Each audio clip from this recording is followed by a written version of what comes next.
Welcome back. We're here for the Between Secrets and Lavender, episode 18. So,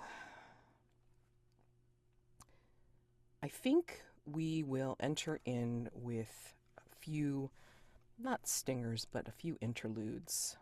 So, I think as dusk starts to settle in, twilight moves into nighttime, I think we move into the Langham and we see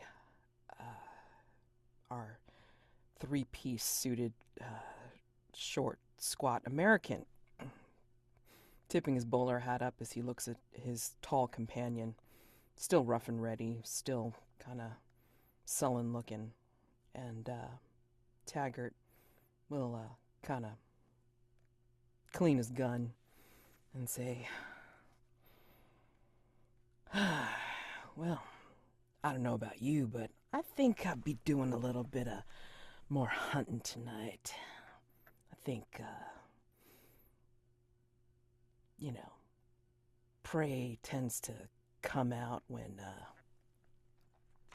there seems to be some events afoot. So, I don't know if you plan on coming out with me or if you want to, I don't know, take in the sights. I've been here before. You can totally go out on your own, or you can come with me if you like. And Nate looks down at him and then just turns that very deliberate, very determined look at him. Nah, I'll come with you. If you have any chance of seeing Fletcher, I want to be there. And I want to say my piece. And he proceeds to take out his sidearm and slaps it into his own palm. Saying my piece, I will. And we move into Belgrave Square, down the street from Hargrave House, where there seems to be a little bit of activity going on.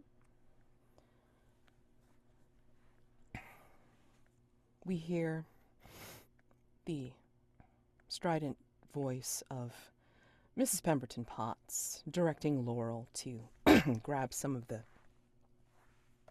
draperies and some of the cloth and fabric from one of the storerooms in the house and directing it to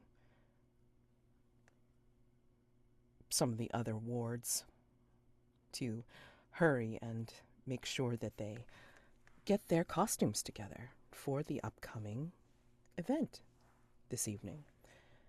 And in a back room, there seems to be different sounds coming. There seems to be different lights, perhaps more vapors, slight vents that seem to be seeping other kinds of smells, other kinds of sights. But no one sees that. No one sees that from the street. And we move back down to Hargrave House, where I'm sure there's some activity going on as we watch the hunters get ready for the Autumn Masquerade. What do we see as we enter into the house, as you all prepare for the ball?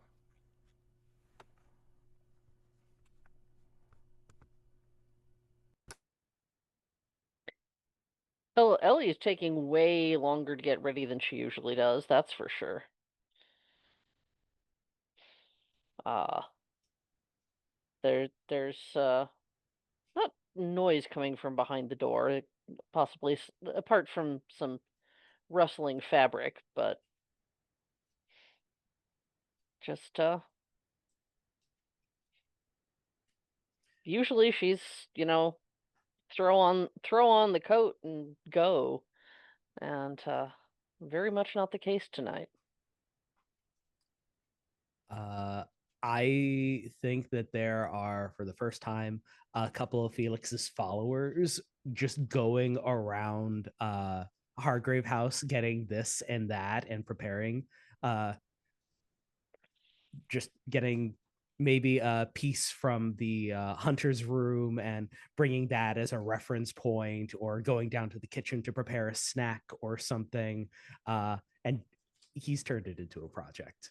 Everyone coming together to create the costume. The capital C costume. Great. Yes. What's I think Mordecai doing? yeah, Mordecai is in the armory or whatever we have in that way. I'm looking around like, that's cursed, that's cursed. No, we're not taking that. Ah, damn, all the sides are cursed. I think I'm taking this rapier thing. And he doesn't say it. I mean, he might mutter that that's cursed, that, oh, well, that's very cursed.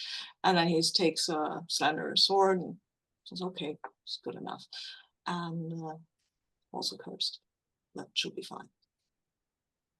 And then he leaves, and then you can hear maybe some odd conjury noises from behind his door, because of course he has to magic his costume. Why not? Mm-hmm. Why not? So yeah.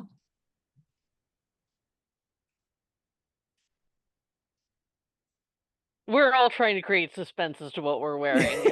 Oh, that's fine. That's Fantastic. fine. I think Isaac has already left to follow his brother's direction to head to the shop to pick up the suit. Get the costume from a threat. Yeah. Uh-huh. Yeah. To pick up the suit and do whatever. So that explains his particular absence until he actually gets to the ball. So we'll see when that happens. But yeah. So do you make an entrance to each other, or are we waiting to see what you look like when you get to the ball? I'm happy to do either. That's perfectly fine. For the sake of convenience, so we can all ride in the same carriage, maybe we do a reveal here in Hargrave House. Okay. Go ahead. Oh, you want me to present? You started it. I mean, Okay. well, or whoever the hell makes it downstairs first, waiting for the others, and then proceed from there. Just imagine that the staircase for Hargrave House has the the grand balustrade, like Yes.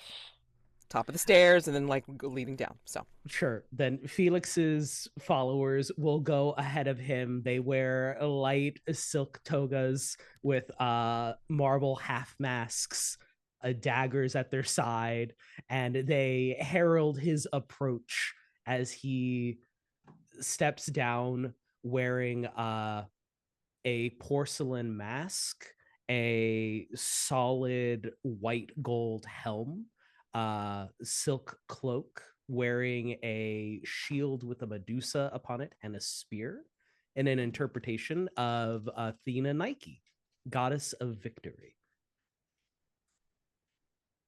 And he glides down gracefully from the stairs, does a flourish, looks around, and is utterly disappointed that neither of the other two hunters are there to see it.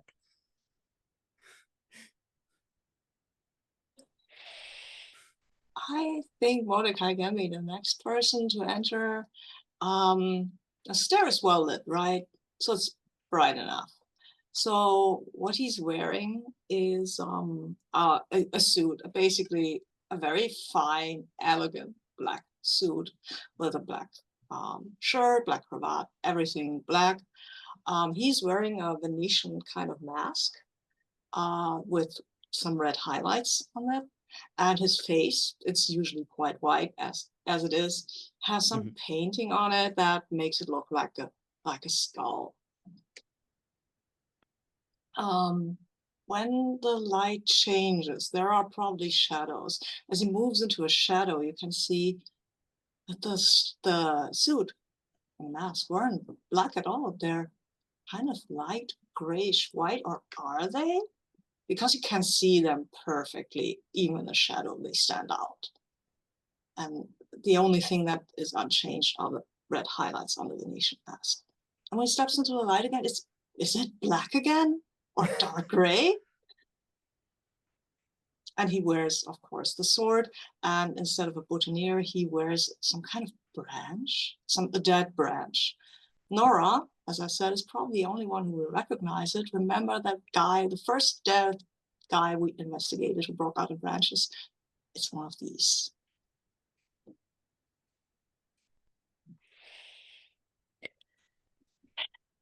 And at last, Ellie emerges from her room, wearing an elegant gown. First time you've seen her dressed remotely like this. She's usually in trousers. But the lines of the gown are current and fashionable evening wear, with a fairly deep scoop neckline and very short little sleeves. But the skirt is vertically striped red and white. The bodice is a vivid blue spangled with silver stars. She's wearing a black tricorn hat with a red and white ribbon cockade. Her hair is braided back in a single braid, but it's powdered white and tied with a black satin ribbon. Simple blue domino mask, and on her hip, a comically oversized gilt pasteboard pistol. How very American of you.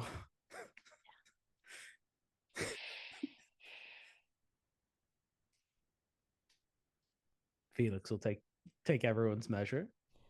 And Gentlemen? I think Nora will will sheepishly like emerge from her quarters, and she's wearing what looks like a delicate diaphanous um, uh, gown with like kind of like a like illusion tool, like, you know, kind of covering it up. But she looks almost fairy like, and her mask is kind of done up with delicate flowers, like very tiny flowers, like gardenias or baby's breath and such. And and her hair is like tied up in a single plait up high on her head, and it kind of goes down her back in like that long braid. And again, she just looks incredibly fairy-like as she makes her way down the stairs, like, you know, very cautiously after the rest of you. So I don't know what you think of her appearance after Ellie's, like, you know, very grand American. So Felix will critique her and say that she should walk with more confidence. You're going to be presenting yourself to society tonight. I feel a shy step is more than adequate for this costume.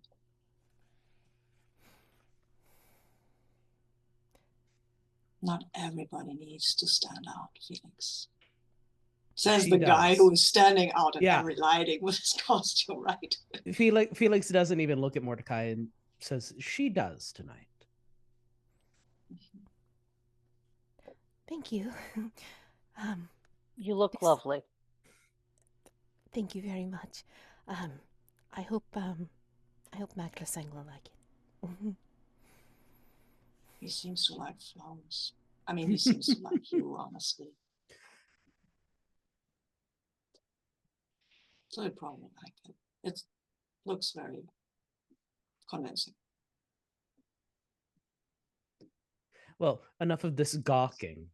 Let's pull the carriage around and go present ourselves and see how all of this works out. Are you taking the entourage? I assume they're part of the costume. Oh, no. And Felix will wave them off. He put them in togas just to walk through the house. That is so Felix. Felix, presentation is everything. Exactly. You should take them. At least a few. Any followers that I have are already at the ball in their own costumes. But then people won't know that they're your entourage. What's a god without a few people hanging around waving, I don't know, Laurence or something? Unless, of course, you're a different kind of god. You being Felix? sarcastic, Mordecai? Felix kind of bristles at that, actually. It is a person with a fragile ego that needs to have sycophants at their feet at all times. But perhaps you have a point, and Felix will just pick two followers and pick them to follow along.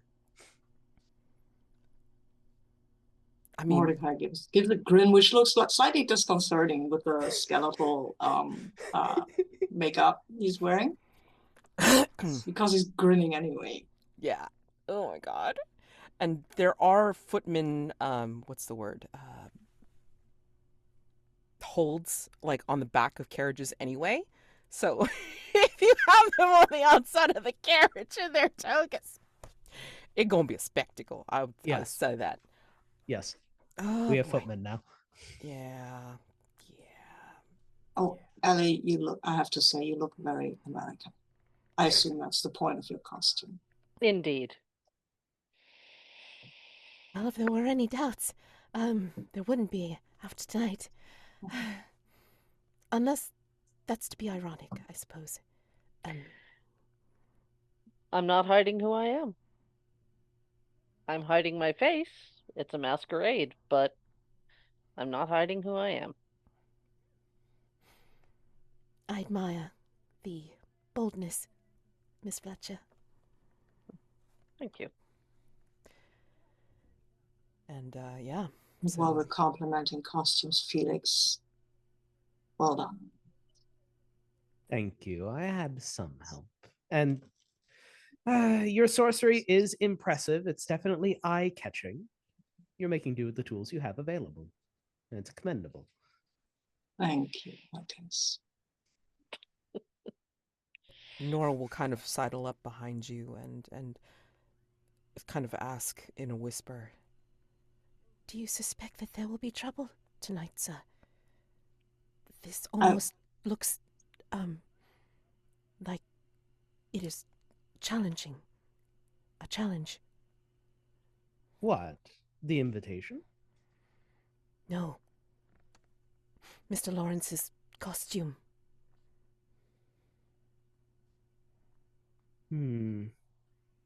Mordecai, what do you think? Do you think we're going to get into any danger tonight?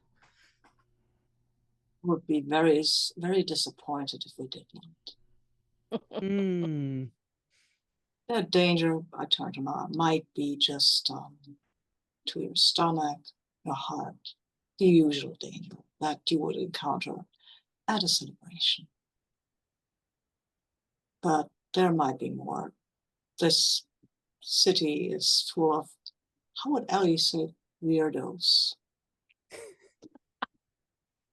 Well, just in case, I did bring a few things, distractions in my reticule.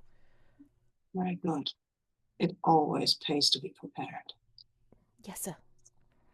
And you can see the sword he has at his side, as he really should have a scythe, but there was none that was uncursed enough to take. Yeah, not uncursed. The uncursed scythe. So also, I'm just trying to picture fitting a full-size scythe into a carriage to get there. That's what we get a coachman for, honestly. Yeah, that would have stuck outside the window and been like, I don't know about this, you know? Hazardous to the passers-by. Yeah.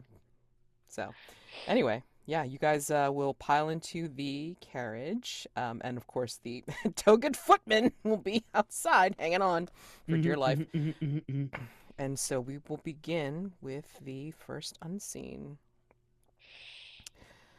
Kamal sighs as he sees the soot and grime of industry settling on the Parthenon marbles.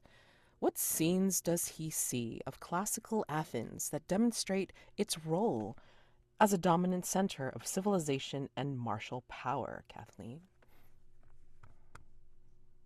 He sees a whole series of images of uh various peoples of the world as were known to the ancient Greeks, uh either being bested in combat or bearing tribute to Athenian officials.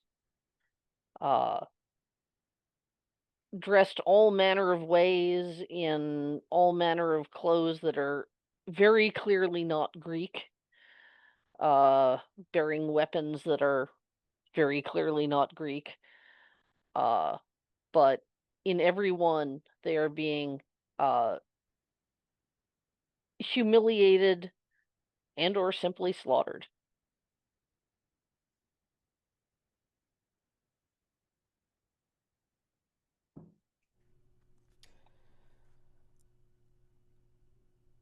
As you approach, the ballroom itself is this glittering edifice. All the lights, candles, however they have illuminated this beautiful place, have been lit. On the outside, all the street lanterns have been lit, and on the outside, there's also some sconces and little hung lanterns that also illuminate the arched door frames.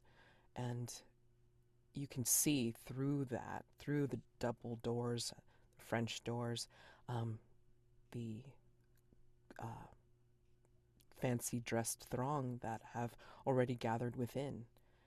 You're not fashionably late, but you're also not like too early either. So, and yeah, you pull up and like you see all sorts of differently clothed peoples, all walks, perhaps. Um, and there's greeters with trays of refreshments, champagne, of course. Mm-hmm. But there's also like other drinks that you may not be able to identify. Cocktails, mocktails of sorts, perhaps in strange shaped glasses or mugs. Okay. So, I'm sticking with champagne. This is not circumstances in which I'm inclined to experiment with things I don't recognize. and there are greeters that are also kind of moving amongst the throng, saying, please, please, please enjoy all of the refreshments that are available. The show for Madame Beaumont's latest fashions will be displayed later on this evening, but for now she would like you to enjoy the company and the costumes. Fair enough.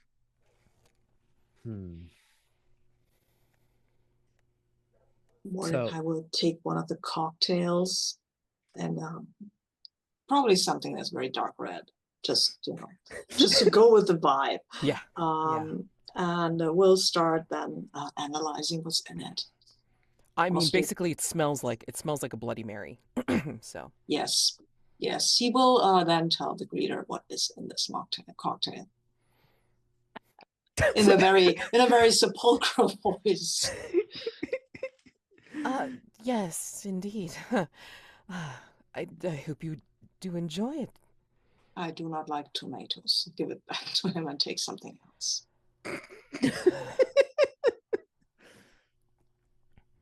And then, they'll just take it and just like move on. Hand it to somebody else. It's fine. But yeah.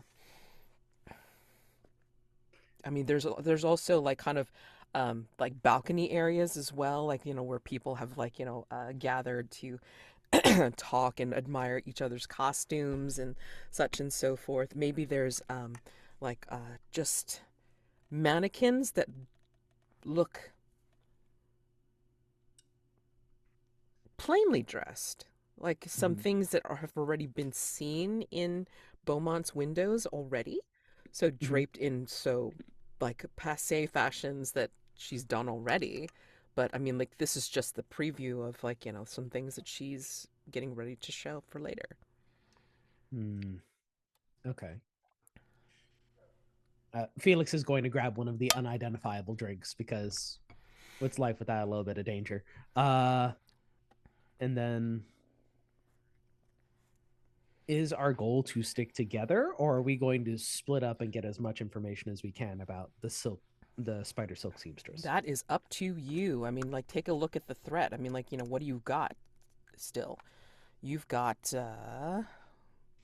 what is it? We've got all the questions to figure out. Well, I mean, you pick. You basically pick between the 4, the 6, or the 8, but you have 6 clues so far that you could conceivably use to answer a question later on, like for at a later dusk phase, or you could try to gather some more intel, and then try to gather to figure out the highest complexity one for later. Yeah. Or if there just happens to be other problems that happen during this night phase, you could be trying I'd just like to point solve out that nobody has told Ellie about Taggart and Nate showing up. Yeah, nobody has done that. Not a yet. word has been said. Felix doesn't know. Neither does Mordecai. Nora knows. Isaac and Nora were the ones who answered the door. Oh Lord. Oh Lord.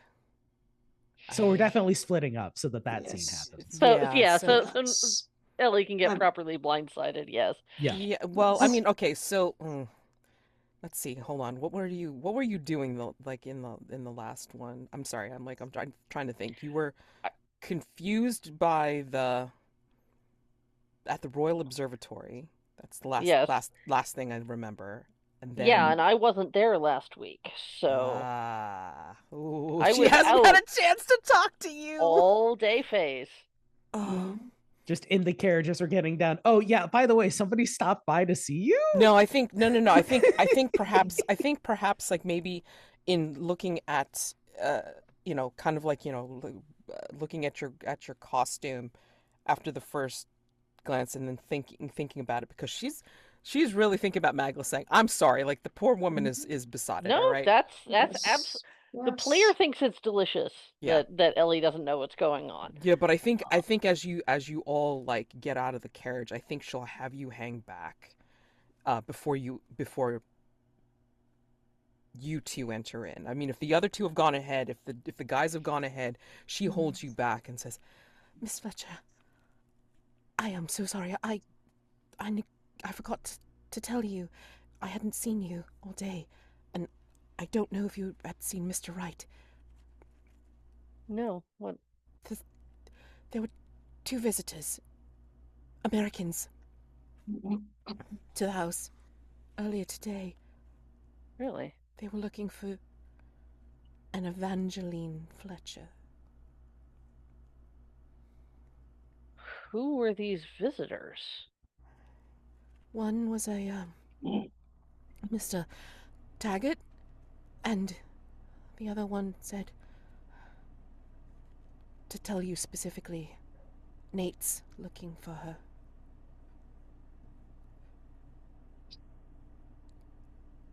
Are you all right? No. But I need to be. Are you in trouble?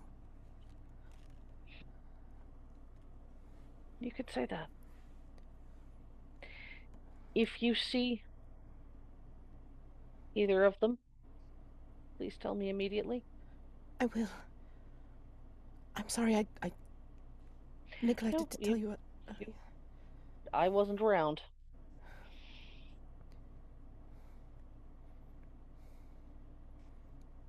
Mr. Wright's aware, if that helps.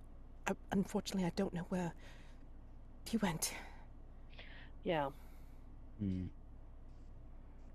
And actually, knowing Mr. Wright's condition, I believe it's the one during the day.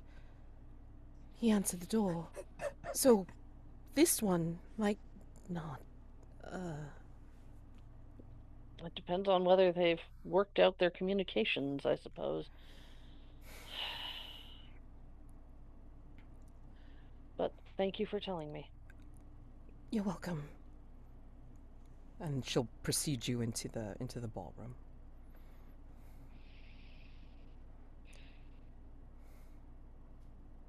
So, what do people want to do after that little revelation? Moose. Want to do run for the hills. Not happening, but Ellie's first instinct is bolt. Right.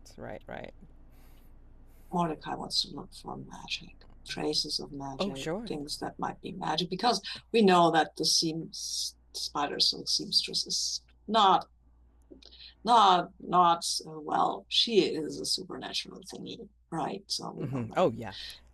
So there might be, and there are mannequins around, and I mean, it's always a great thing to animate, you know.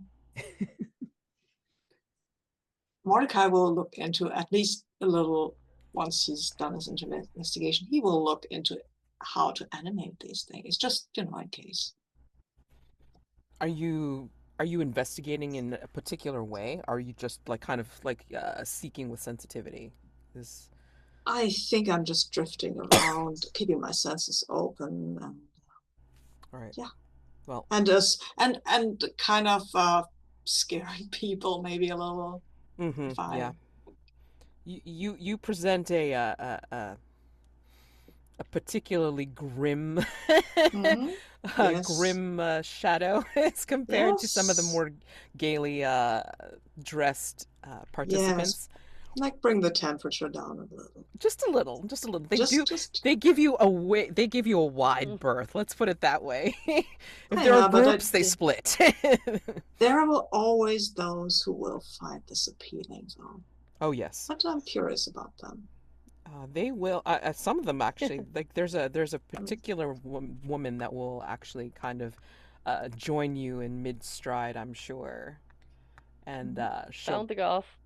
she'll probably be like at your elbow perhaps and say, I find your costume incredibly dark, delicious. Try to smile like I can't help it, and say that was the intention. Yes. Is it a Beaumont creation, or is it another designer? No, it is not. It is of my own design. Oh, are you an upcoming designer too? I am not. I do this for my own amusement. Tell me more, please. I am Sylvia Belrose. I'm always looking for newcomers to patronize. I am Mordecai, Laurence. I have no need for patronage, I can assure you. So you are self-funding then? Oh yes, I am. Well, if that's the case, then perhaps you wouldn't mind a business partnership then, if you are venturing into such things? Miss, what was her name? Sorry. Belrose. Sylvia Belrose. Mrs. Belrose. I can assure you, Miss. Oh, well, forgive me. I should have known. You are not quite old. You do not look quite old enough to be Mrs. Well, Miss Belrose. I can assure you, I'm not looking for a business opportunity. I'm looking for more. Stare at her with these two different colors as arcane.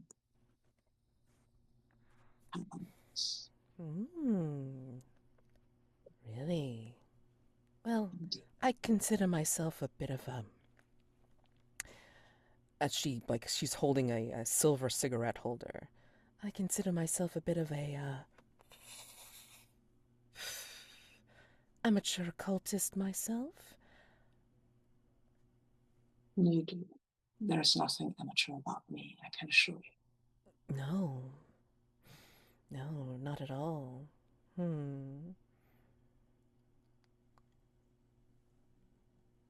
I've always believed that if it doesn't have the power to utterly consume me, body and soul, then what's the point? Would you like to go over into that dark corner and talk some more about it? I lean over a little and say, Miss Barrows, you would not want your soul to be consumed. I can assure you that is not a pleasant experience. I would advise you to stay in the amateur waters of the occult and not venture farther. But I have enjoyed our conversation immensely. Shame. You seem so intriguing. But if you decide that you'd like to educate me further, please do not hesitate. I will keep that in mind. I like educating people. And then he will walk off. I'm not sure if he knows the whole double entendre he just did. Probably not. Or probably he does. I don't know. Oh, God. Probably he does, yes. So Shush. he's just messing with her, I guess. Or maybe not. I mean, if she's really interested in learning about the occult, but right now this feels more like flirting and he's not here for that. I mean, you could have totally, pulled off an information move of sorts if you wanted to. Yeah, maybe I can ask her about what she as an amateur occultist. Yeah. Occultist has heard about the fashion designs of Miss Beaumont, because there is something about that is not quite natural or mundane. And then I will roll with presence, I assume. Yeah, you can. Sure. Absolutely. I mean, she's already kind of got her interest in you already, so I will definitely say presence. Mm-hmm. See where that goes. Mm-hmm. So 3, yes. I should have stayed with Aurora.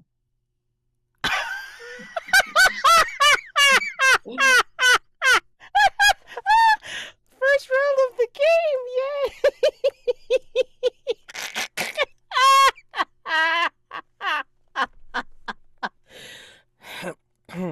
Well, okay. Thank you, witch dice. I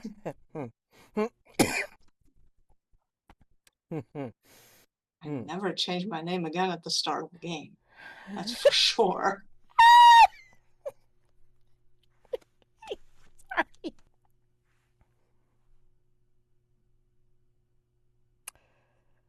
I think as you're asking her what she knows, you have inadvertently gone into a darker corner, perhaps. Maybe Yes. down one of the side hallways, towards one of the back ballrooms or something like that isn't quite ready yet. And I think what you see creeping up in the back, like behind her, out of the shadows, are very long, spindly legs. And first, it's not a big deal, right? Because, I mean, it could just be the lengthy shadows of a spider that's just kind of illuminated from moonlight or something like that. And then you realize it is way too big to just be a stretchy long shadow from a spider, right? It is much, much bigger. Oh. And before you know it, Sylvia Belrose goes away. She's snatched out from in front of you, and then you see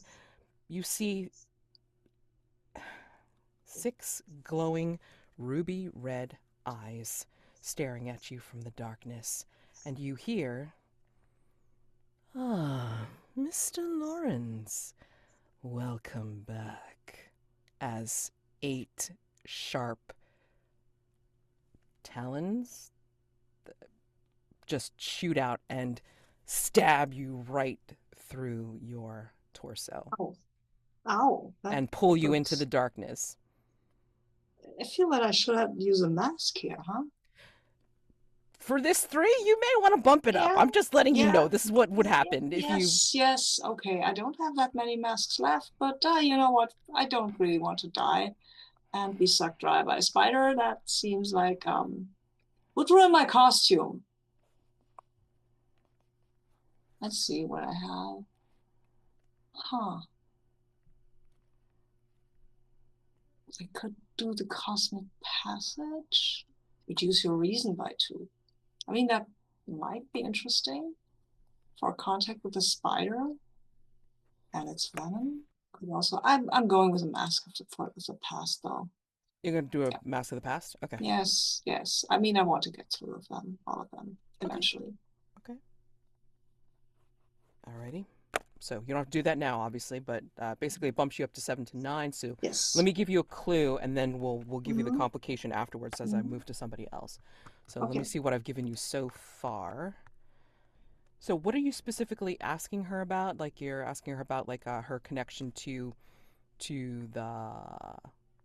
Beaumont and her shop, or what? She said she was an amateur occultist. I was asking about what she had heard in the circles, right? Of the amateur occultists, which I'm not part of, clearly. Yeah. No problem. Okay. So maybe there's some chatter or something. Oh yeah. Okay. So she tells you as she takes a long drag of her cigarette, she will tell you, well, I have had a little bit of a dalliance with one of Madame Beaumont's special assistants. I don't know if you've met them, the Sindula sisters. They're quite good, if you get my meaning. But I will say they told me that she had...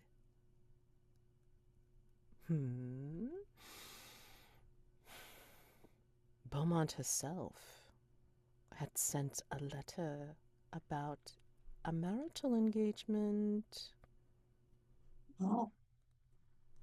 And one of the most key phrases was, I regret that no worldly explanation could suffice.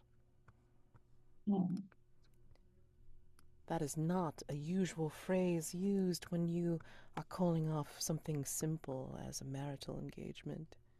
I should know.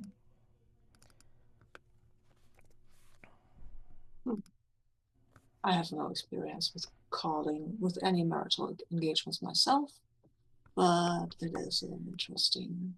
It's the worldly part of it that is intriguing, basically.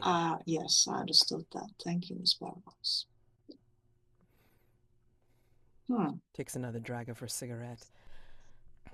Whether that means something having to do with the other crowd or something having to do with, more mortal concerns, who's to say? But I know that there's some chicanery afoot between 2 worlds, perhaps? That's the scuttlebutt I've heard, anyway.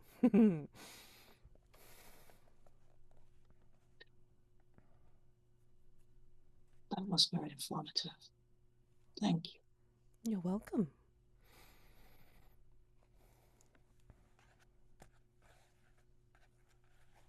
And then I will probably leave her because I have what I wanted, and she's not very interesting in any other respect to me.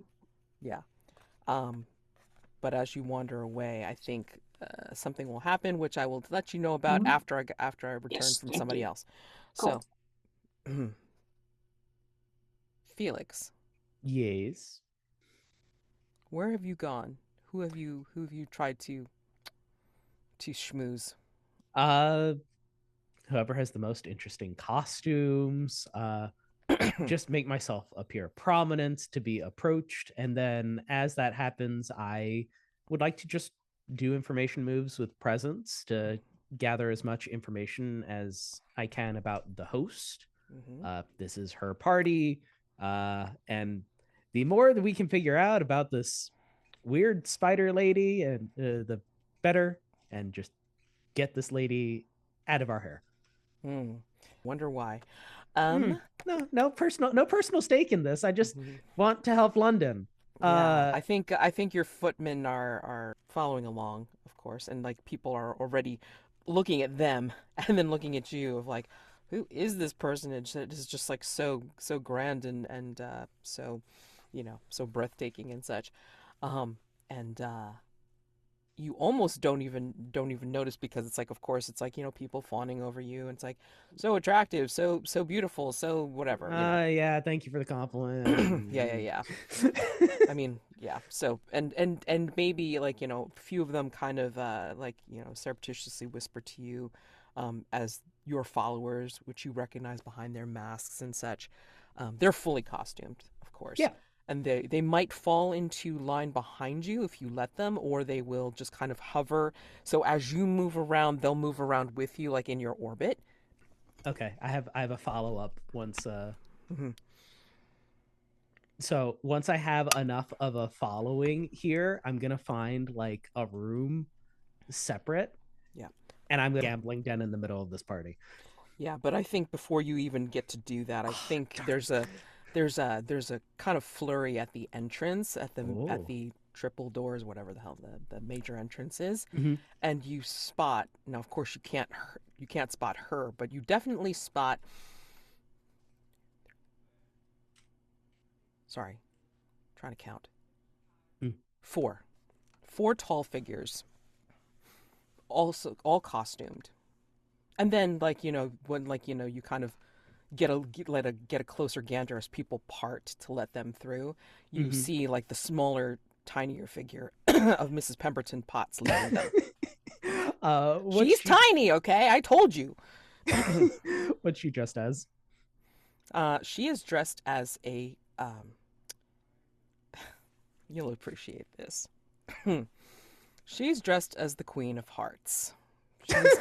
She's got the heart-shaped ruff like around her neck, and she's got like a high like laced collar, and she's holding like a wand, a scepter, sorry, that's topped with a kind of like a porcelain heart in red and black, and it's she's wearing like a costume of puffy red and black satin and silk, like like kind of like that whole like domino type effect, like like if it's red on one side, it's black on the other, and then vice versa for the bottom and all that kind of stuff, and it's belling out like a big poofy Alice in Wonderland kind of dress, with petticoats underneath.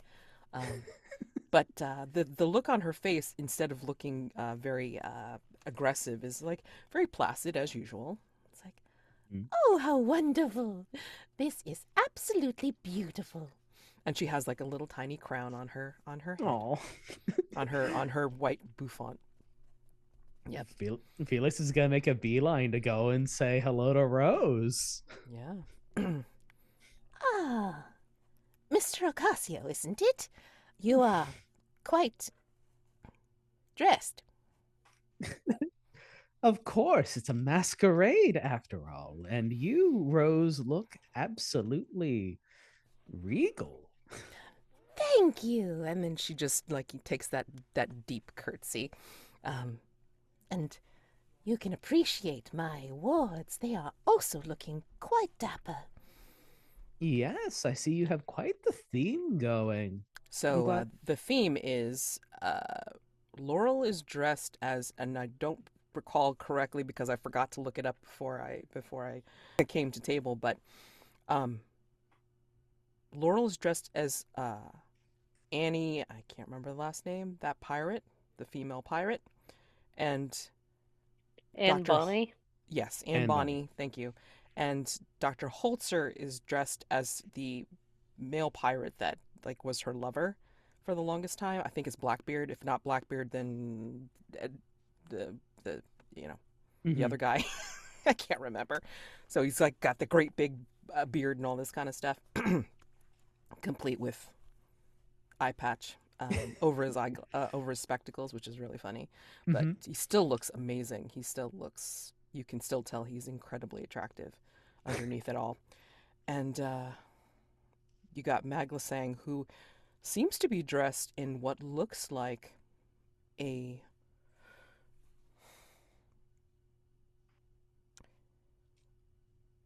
elf-like outfit, like like kind of like a woodsman's type of outfit, but more for elven hunter, almost as if it's to to complement what Nora's wearing, and he's got like kind of like a deer mask on, like a half deer mask, with complete with little tiny antlers, and Lansing is wearing what looks like a high gentleman's outfit, complete with like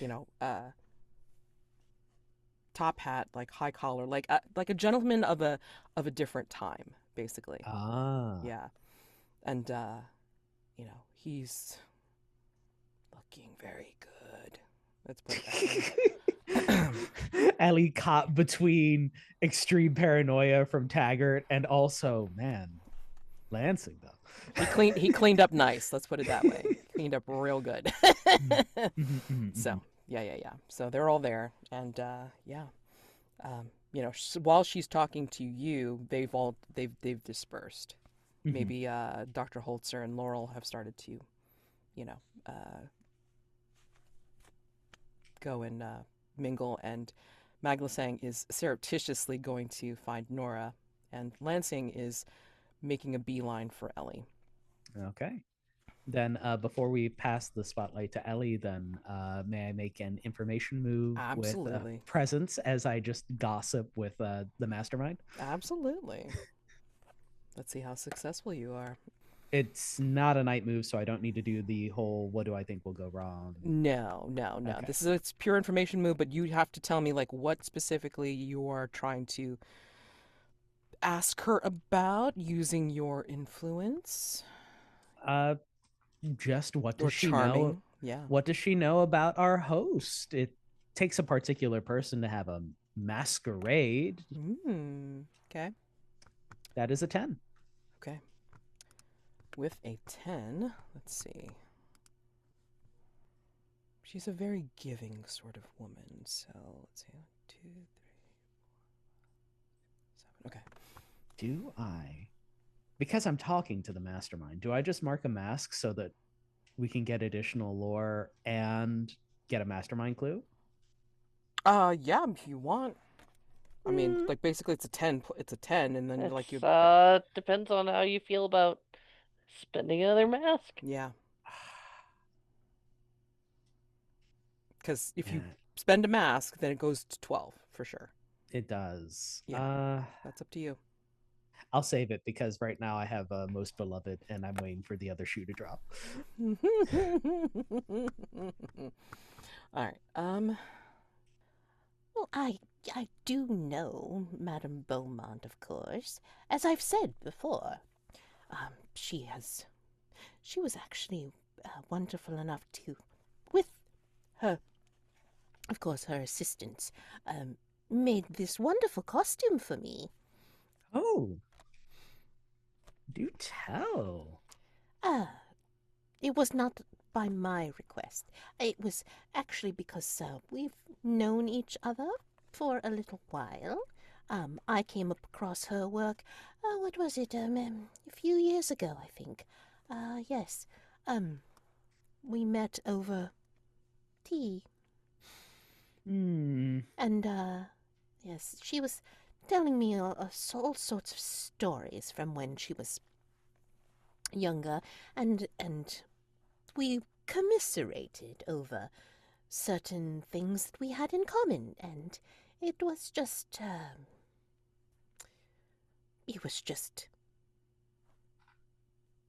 not kismet, what is it, but serendipitous that we got together. Hmm. And she was Do- so gracious enough to do this for me. I did pay her, of course, because, of course, work like this needs to have some sort of compensation. Of course, of course. Quality itself. Absolutely. But I will say that we were talking about things of weddings and of special occasions and funerals and all this kind of thing.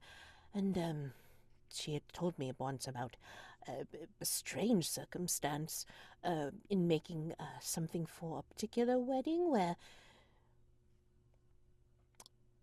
the groom had disappeared.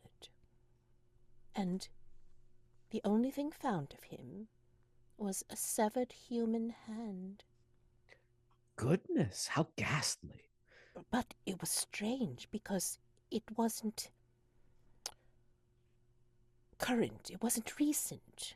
It seemed to be desiccated but well preserved, and the wedding ring was completely intact. Goodness. How macabre. Very, very. Wow. I appreciate the small bit of entertainment, a bit of a dark story to contrast this wonderfully light party that we're at. Oh, you think it's a light party? I mean, when you're here, it's positively radiant, Rose. You are the sweetest thing. And she wraps you with that scepter. A It little is too a hard. hard Yeah. scepter. Mm, And she wraps you with the heart scepter on your heart. And she gives you that Bill Nye kind of like nose twitch. yeah. And Felix will take the thumb to the chest and maintain eye contact with the mastermind before saying his goodbyes and gliding away into the crowd. She smiles after you, for sure. But that is the clue. The severed human hand desiccated but well preserved, wedding ring intact. Okay. So that's the clue that you get. And you did not take a mask, so no mastermind clue. Okay, just making sure. All right, heading over to Ellie. Lansing is heading towards you. I don't think, maybe you're musing too much about Nate, and you don't even realize that Lansing has come upon you until he's right up at your side. Ellie, are you all right? You look like you were far away. I was in Look, there's some things I need to tell you. And If the we music can find starts up, and you get caught up into like a round of some sort. Like the people start moving around you, so he automatically takes your hand and then starts moving you within the round, like like moving you in the different pattern or whatever. Can you tell me now? We seem to be caught up in something. my family back home is trying to get me to come home. What? And it's a long story. I'm not going, but someone I unintentionally but horribly wronged in the past is looking for me. And as he pulls you close, because that's what the round requires, what does that mean? And he he like glides you away, but keeps his hand on you. I don't want to get into details. It's too painful. But if you see a tall American man, red hair, um, just let me know as soon as you can. Uh, I don't want to speak to him. I don't want him to know where I am. the move requires the two of you to come together, and he will, instead of clasping your hands close, he will actually, grasp around you really quickly and then just say, "I will not let him hurt you." And then, he'll continue on with the round as usual. Yeah, Ellie does not know how to explain anything further in the middle of this situation, and frankly doesn't know how to explain anything further at all. Like the fact that she also doesn't want to see Nate hurt. Crap. Okay. So anyway, yeah. Yeah, I mean, like, no, so she really doesn't want to see him hurt. Oh boy. Oh God. So. This is a problem.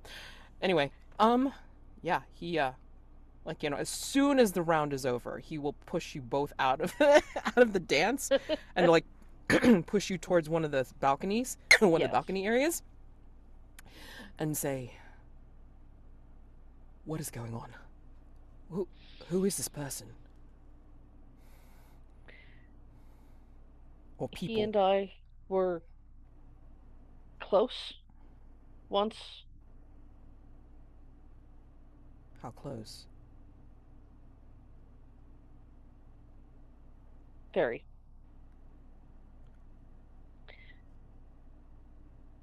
I bear him no ill will. His anger at me is entirely justified. Because of something I did. I told you about my curse.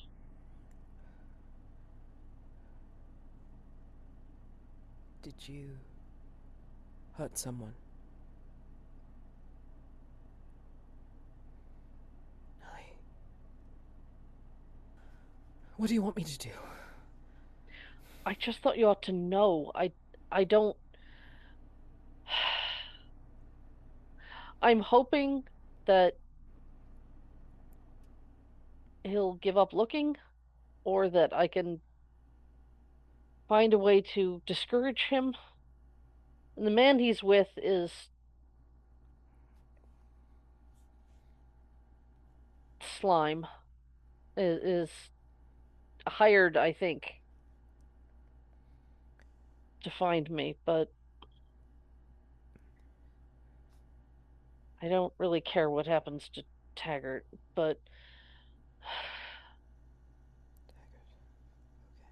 all I know is I'm not going home, and I don't want to talk to Nate.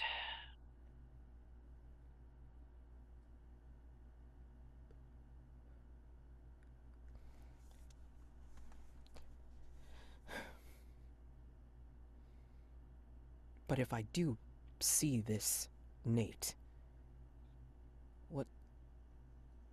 Don't let on that you know me.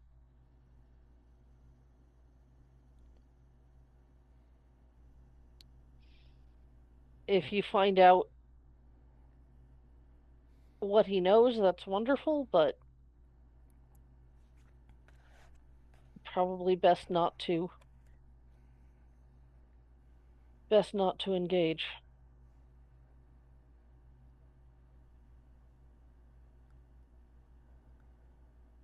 But if I do?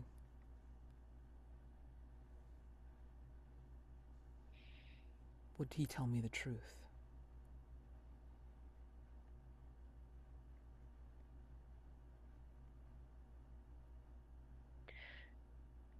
He's no liar.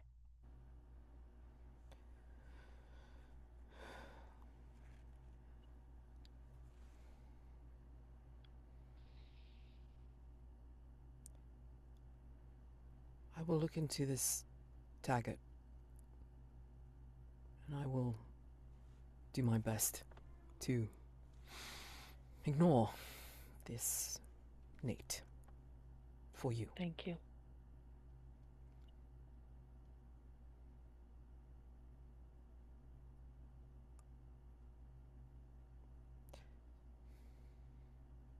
And he looks like he wants to say something more, but he's not sure what to say. or to ask. So. But he will actually, instead of that, he will kind of shake himself and say,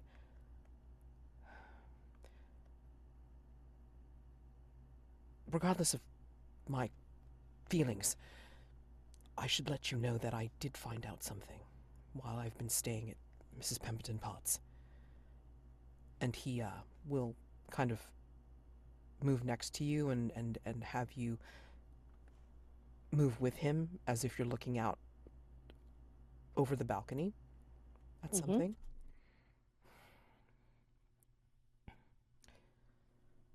There's a connection. All these things that have been happening, that you've been investigating. At least, if not all, then some. Some of these victims have a tie, have a connection.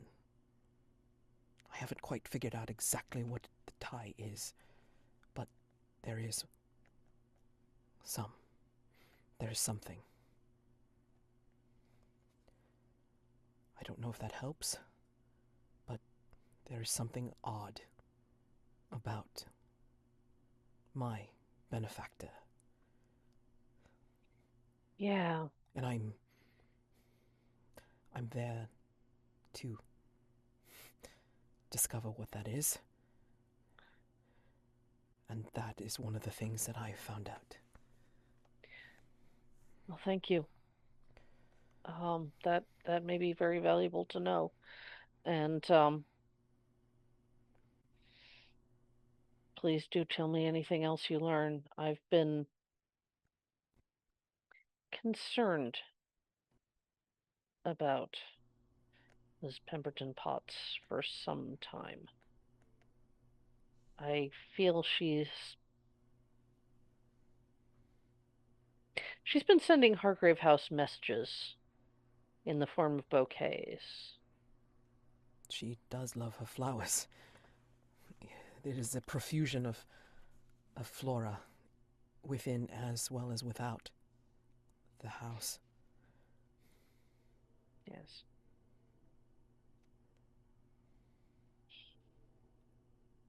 She knows how I feel about you. She has been giving me what sounds like quite good advice. Oh. Well. Apart from the complicated circumstances, I do have to say you look wonderful tonight. As do you. Although you are making quite the statement. Well, I'm showing that I know how to play the game. I know full well what a masquerade ball is, and how to dress for one, and how to dance at one, and all those things. But I am who I am, and I can't and won't hide that. And I do appreciate that about you.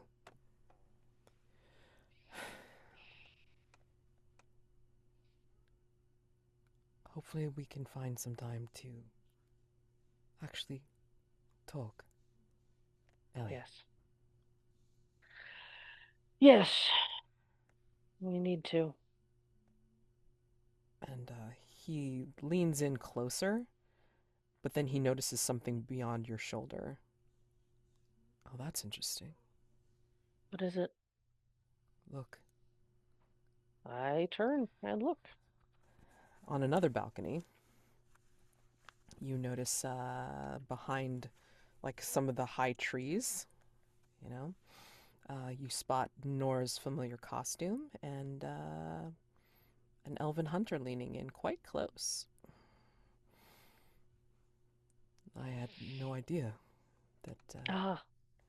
I knew there was at least interest happening, but I did not know to what degree it had been reciprocated. Ellie's fudging a little bit. She was pretty certain that they were definitely together, but since she hadn't discussed it with Lansing before, she's eh, pretending to be a bit more out of the loop than she is. Sure. But yeah. Not lording yet another thing she knows that he doesn't over Mm. him. Exactly. Oh, that's for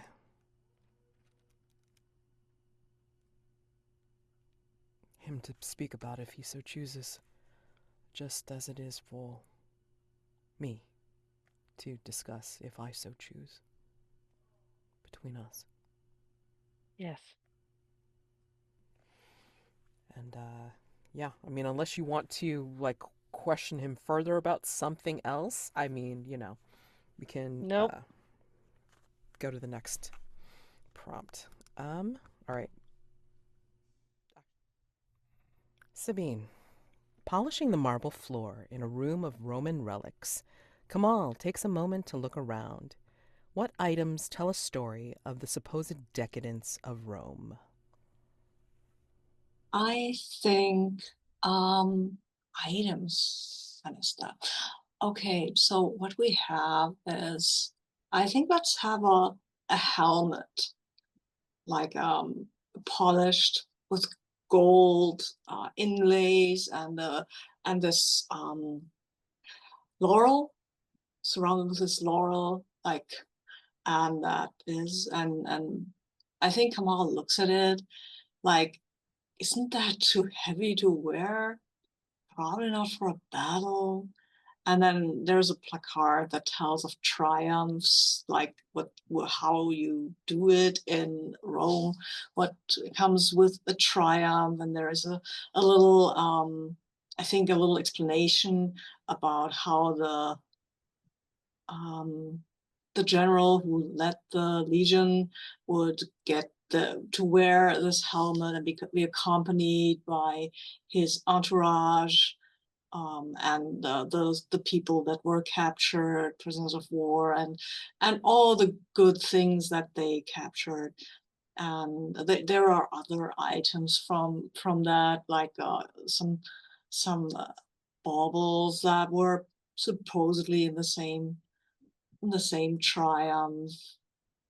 Uh, let me think give me a second to figure out one of these baubles that we can see here. I don't know where I have to look for this. Oh, okay. And I think what we have is, oh yes, there's an arrow, or there's a golden arrow. It's a facsimile. It is an ancient facsimile. It's not a new one. It's said to be the facsimile of the arrow that Paris used to slay Achilles. Okay. As we cut back to the darkened hallway where Mordecai was talking with Sylvia Belrose,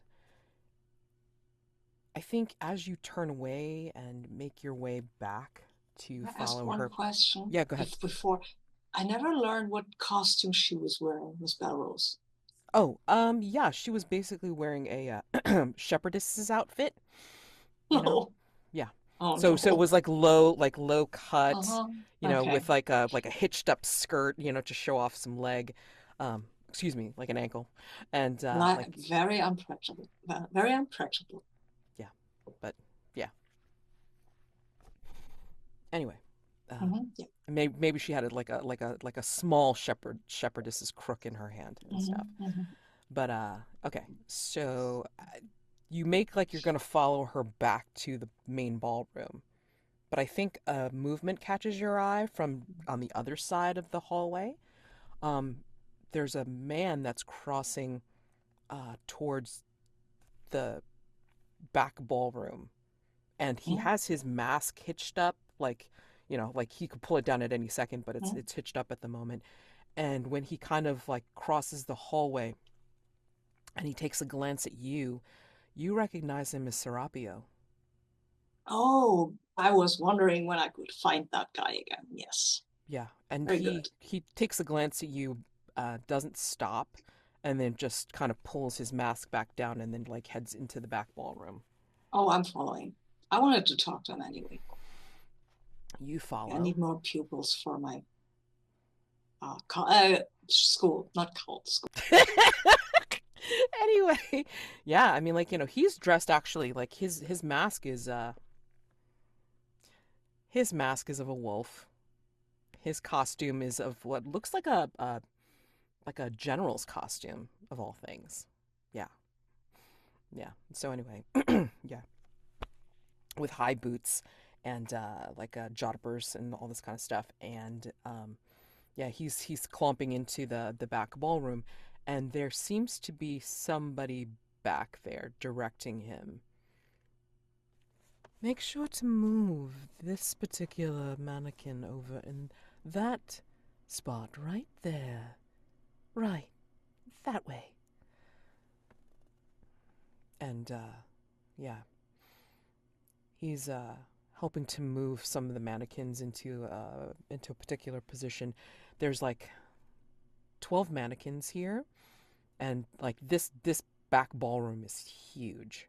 And they seem to be, like, set up in an almost semicircle. They're wearing different, costumes that seem to be unfinished at the moment. Like, as if they're going to be, like, completed, just before the display goes up. But yeah, he's helping move them right now. And you don't see who was speaking. You can hear her.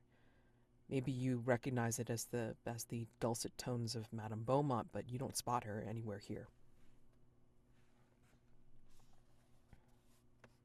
At least not yet. Would like to do a thing. Okay, what would you like to do? So she's basically alone in this room, right? Yeah. This Yeah. is Are empty. you? Well, let me ask you something. Okay. Were you stealthily following him, or were you just following him? I can't because my costume is made, so I can't be stealthy. You can't That's true. see it. Okay. I'm Can't just see in asking. No, in the dark it's bright, and the Okay. light it's dark. It's Well, not. All made right. for stealth. Because in that case, I'm just gonna say, Mhm. like, it's a night move right now. So, Oh, okay. as you're Cool. following, and like, you spot him, like, moving these things. I think that you're going to get accosted as you follow okay. Serapio Mhm. into this Okay. room. You're going to be noticed. Yes, fine. What do you think will I'm happen not if you? hi- Yeah. What do you think will Yes. happen if you fail or lose your nerve?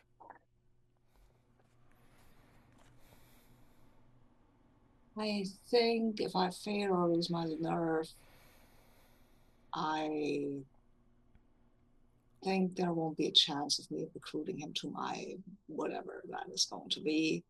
And probably there's going to be a confrontation. Yeah. I think it's going to be worse in that you'll find out exactly where Madame Beaumont is. Oh, okay. Yeah. Yes. And she'll take you up to where Oh, she is, and okay. like keep you I don't quiet have- for the I- time being, and then we'll take you off into her workshop / lair for Mhm. later. Yes. Okay. Yeah. I do not have a lot of masks left, so. Do you want, before you roll, I'm just offering, Yeah. do you have Mhm. anything in your personal quarters that you can Yes, remember, that's call good. upon, flash, so whatever. I think I do have. Advantage your life out. Yes, I mean, that's all I that gotta is a say. good idea. I think I will touch the pair of cufflinks in Yes. either or in the heart that I've borrowed from Felix. Yes. Just, because I need to be, I feel like I might need to be convincing. Yep. And what do I roll this with? 3D. Presence? Either composure or sensitivity. I'll leave it up to you. I'm rolling with sensitivity. Okay, so basically 3d6 plus your sensitivity. Plus Take the 2. 2 highest and take your Yes. sensitivity. Okay, so it's a 9 plus 2, that's an 11. Okay. I saw 13 and I got really I know. excited. That would have been funny. That would have been great. Except it's an 11. Okay. but that's fine. Okay, so with an 11, tell me how you succeed in, like, following him. Like, what was your intention in following him? I wanted to talk to him Okay. because I was not at my best when we last spoke, and Okay. I've had other ideas actually, because he's quite alone and I know what that feels like.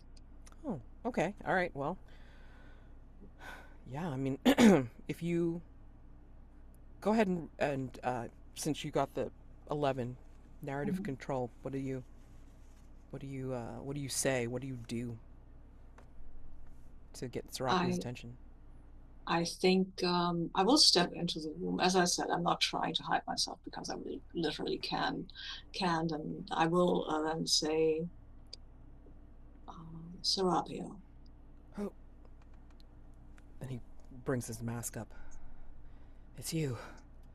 It is. I wanted to speak with you.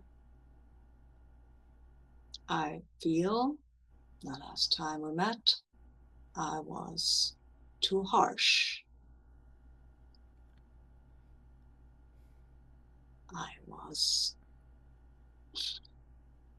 I was facing my past and I was not in a good mood. And I failed to recognize the position that left you in. I wish to apologize for my words. I wandered the streets. I had no place to go. They took me in and I was able to find work. Yes, I understand that, and I know what that is like. I wondered myself when I left the coven behind. Not quite as harshly as you did, but still.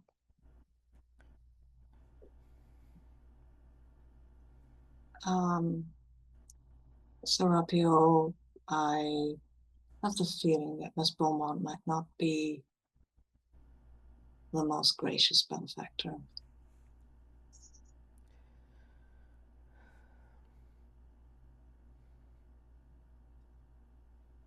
She at least gave me a place to stay. And perhaps if I do my duty, I will have a place here or elsewhere. Depending on how I do. Yes, well, but she will not be able to aid you in your studies.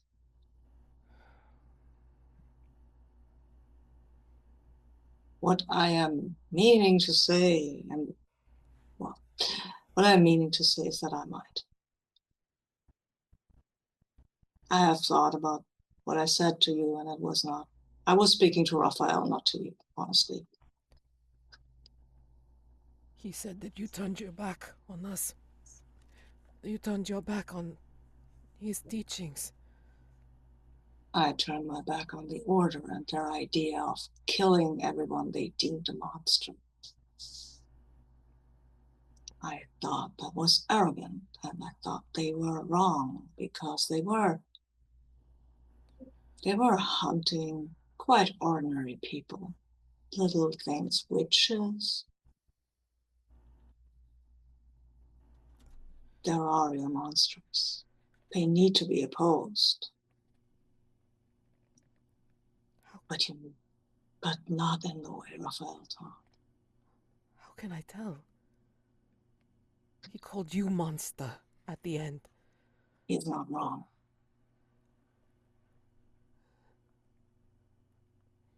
He is not wrong, but I try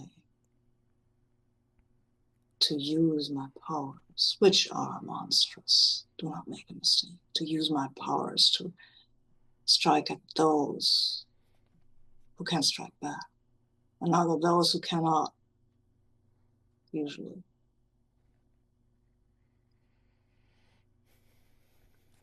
He took me in when I had no purpose. Madame Beaumont took me in because I had no place to go. I'm saying you might have a place to go. Where? Hargrave House takes people in. There are arts. It's the reality of this world. You are saying you would teach me? Yes, that was the offer. Even though I had been one of those that opposed you. You were young, and Raphael was a very convincing man. Cannot fault you for going the same path I took. Could you trust me? I don't know, can I? I don't know if I could trust myself, given your position, knowing what I know, knowing who I served. I would ask for your mercy, and you gave it. You didn't have to. I know. Yeah.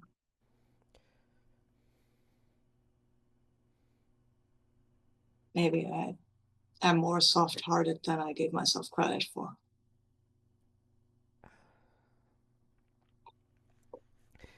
If you could find yourself willing to teach me, I would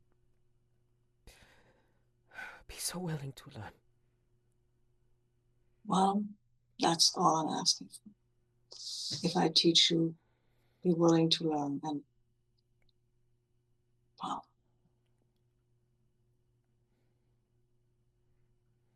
you know where Hargrave House is, I assume? Yes, I could find it. Good. Be careful with whatever Madame Beaumont's planning for the night. I would advise you to stay on the sidelines. Yes, sir. I am merely a helper. I have not seen anything as of yet. Yes, you are not a fool, Serapio. What have you seen? And I'm very willing to make an information move for this. Absolutely, go for it. And this one needs to be with, I think, presence, because I'm talking to him, right? Yeah. Okay. Exerting some influence for sure. Oh, be nice to me for once. Yep, there's a 10. Nice. See? All right, let's see what we got here. I was nice to someone. Maybe that is actually a good thing it's to a do. stretch. You're pushing yourself. Yeah, I mean, I'm trying. Okay, this is as nice as Mordecai gets. Nice Mordecai. I love it. Star for that. Gods. Amazing. Probably. I imagine that where he stands is quite dark, so his clothing right now is white. Just for the vibe. Yeah, so let's see what we got here. He'll step closer to you, under guise of like moving around the mannequins a little bit more. And he'll say under his breath, I have heard talk of an indoor garden. It has grown wild. There are roots and vines. They twist around antique furniture as if they are alive, growing from who knows where. It should not exist, but it does. Somewhere around or under her workshop. It's interesting. Yes, I do not know if it leads somewhere, but I know that is where her assistants and her most treasured helpers go. I've only heard of it.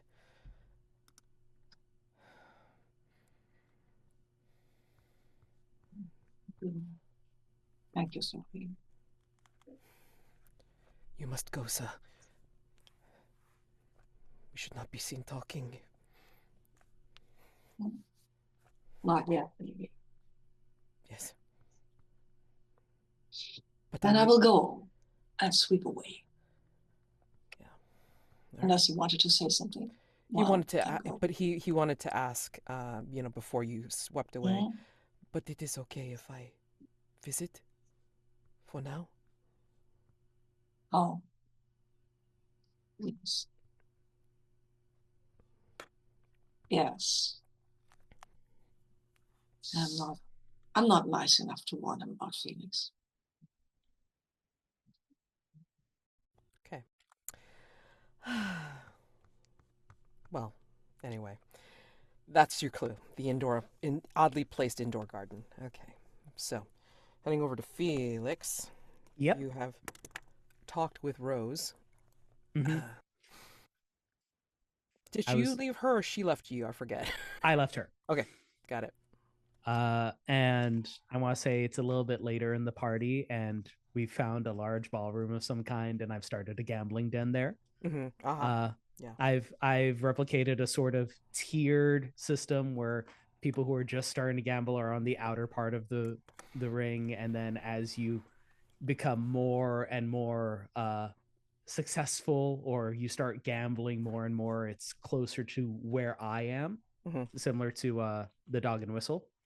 And we see that they're maybe, and we see a couple of the high rollers identified because they have laurel crowns of paper money having been folded together, and people are putting them down as wagers, so if they lose it, somebody else gets to wear the crown for a bet. Oh my gosh. And I think yeah, like Ellie, if you stumble upon this as you're still preoccupied. Yeah. I'm just gonna ignore the etiquette of the room and beeline for the middle because I can't be bothered with this whole system that you've got going. Just there are people who have lost to me in a gamble and are kneeling before me, and as I see you approach, I wave them away, and my attendants kind of give us a little privacy bubble. So you seem to be in your element. She has good drinks and good food, but I mean, the entertainment is rather lacking. What? She expects me to go and dance in a circle like everyone else? Boring. You, though, you seem to have a good time on the dance floor. That was nice. But there are complications. Well, Felix will start dealing out cards. Yeah, I'll start playing. I found out from Nora that,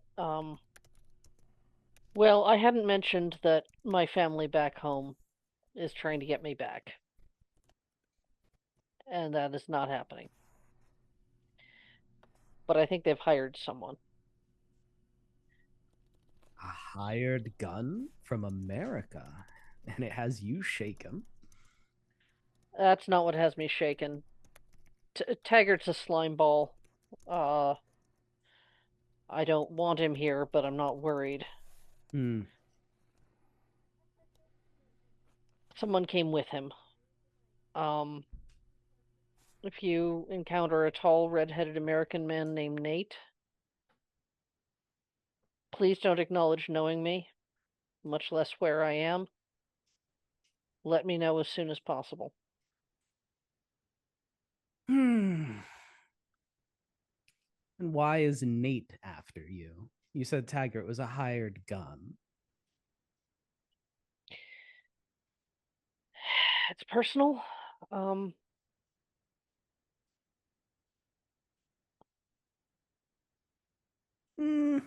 It We were close, and because of my curse, someone dear to both of us died. Ah, revenge. I fear so. Yeah. No, Nemesis does have her way with people. So that does make sense. I've had a couple of people come after me from time to time because people they loved died, but people make decisions, Ellie. People die because of those decisions, and you can't be held responsible for that. No, it was my fault. How? What, you pulled the trigger? In a sense. Also, I shouldn't have been there in the first place. I knew I was a danger to be around.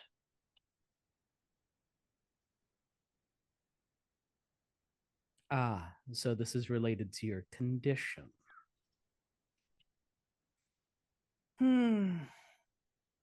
Don't acknowledge that I know you. Why? Because it'll cause trouble for me.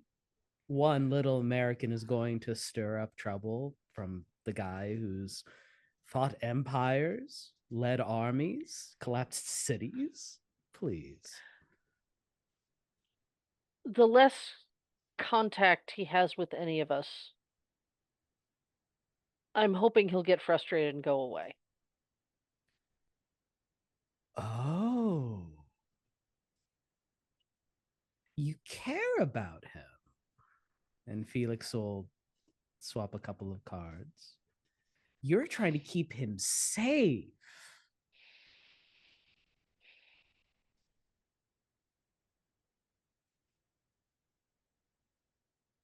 Yeah.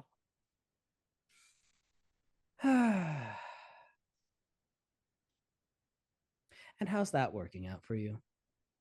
Trying to keep people safe against their wishes.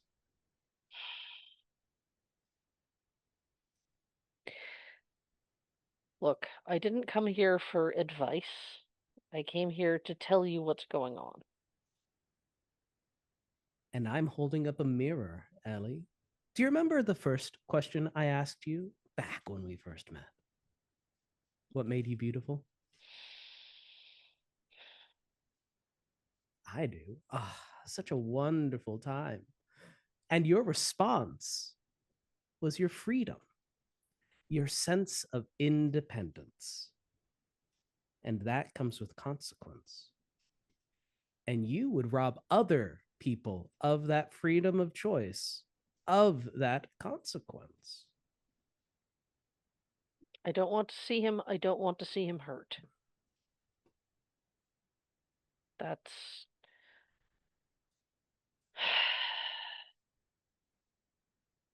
and what this means for present situation.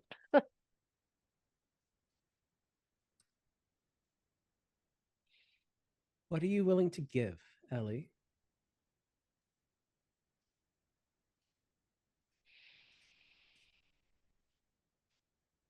What do you mean by that? I could make it so that this man, accompanying Taggart, is safe, is no longer pursuing you for revenge. And then you would just have to deal with this hired gun who you can clearly handle, whether through your own strong personality or that sidearm. But, Ellie, please, this isn't a charity house.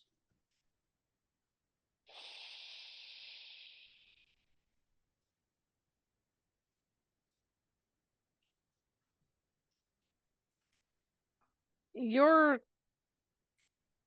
protection. I think I have an idea of what sort of form it would take.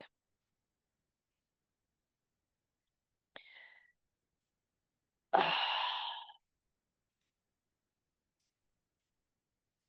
guess if he seeks you out, I'm not going to stand in the way, but I don't see him. He's not a bowing down kind.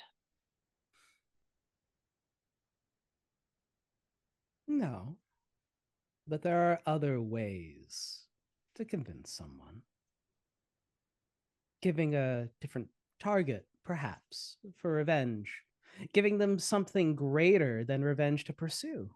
Maybe a brighter tomorrow, maybe whatever his heart actually desires beyond the revenge. All I'm giving you is a golden opportunity, Ellie. And he'll just extend a hand. And I'm offering you my custom move. Yeah, let me take a good look at that. Read that off, please. Read that off, please. To brush your skin is to grasp at luck itself, but luck never lingers. When you share an intimate moment, a whispered promise, a brush of the fingers, a shared breath, with a willing hunter or side character, you grant them the condition, a golden opportunity. Until the next dawn phase, they may clear a golden opportunity to choose one of the following. Achieve something they believed impossible, automatically succeeding on a single roll as if it were a 10 plus. Receive exactly what they most desire in the moment, adding an item to their personal quarters and gaining advantage to a roll as if they had marked it. Or escape a terrible fate just barely, ignoring consequence on a miss when death is on the line. As for the dawn phase stuff, we won't talk about that yet. Oh dear. Oh dear. And we are so close to the dawn phase. Sorry. So excited. Mm-hmm. You don't have to use the condition. I figured that we're clearing a condition and I give you a beneficial one. Mm-hmm. Beneficial. It clears automatically during dawn phase. If the condition is still there, it clears automatically and nothing is lost. Unless you use it. We'll cover that if that happens. Don't worry about it. Sure. Sure. You know what? I take your hand.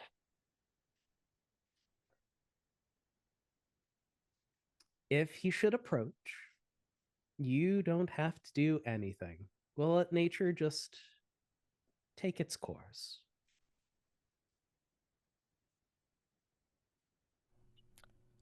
Conditions? Well, I think I've cleared its complicated then and now because I see a path forward. Okay. Alrighty. And right now, you two can try to come up with a clue for, I mean, you were discussing Pinkerton, so... Clue for the Pinkerton sounds like the best plan forward. So TBD, unless, like, if you don't have one, like, you know, like in your heads right now. So that's fine. So TBD for Pinkerton. All right? Yeah, I think that makes sense. And in which case, Mike... In the Egyptian hall, Kamal is surrounded by the works of his ancient ancestors, some of them pulled from the sands by his own hands. What here demonstrates inevitable looming death? I think that aside from just the smaller relics, they took a wall from a tomb and put it up as a display piece. They replaced an entire wall with that of where they found Pharaoh, and he's just reading it over. Just they were so uncivilized back in the day. They believed in these curses. Anyone who shall do evil to the wickedness of this coffin. May the gods not accept goods that he offers. May his heirs not inherit. Superstition. And carefully keeping in the back of his mind that, yes, his son is ill, but he'll get better. We have modern medicine for that. And sure, none of his investments have panned out, but that's only a matter of time. And he tries not to think too much about how his hands lose feeling when he touches that ancient sepulchral wall. And he moves on to the next room.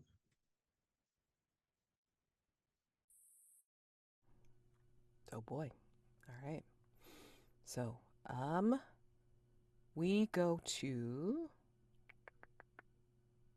Yeah, I think we're moving into the part of the evening where finally, the display is set up and all the guests are welcomed into the back ballroom where the mannequins are now set up completely and it's lit up now, and the display of her latest designs are now being shown, and you know the orchestra, wherever it is like playing like kind of like not a march but a kind of like a processional type of song, like kind of like a festival processional, and kind of helping lead people into the into the back ballroom, where you can see it's like very well lit and decorated, and each of the mannequins like has a kind of a floral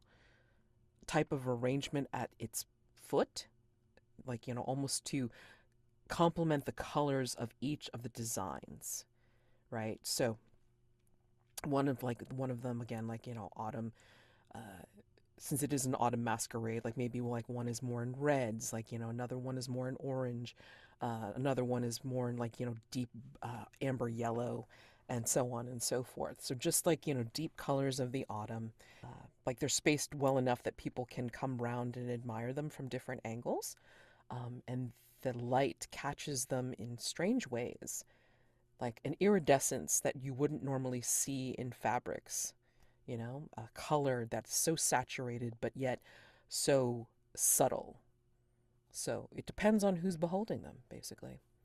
And yeah, people are whispering and remarking upon them as they go around and take in each of the designs.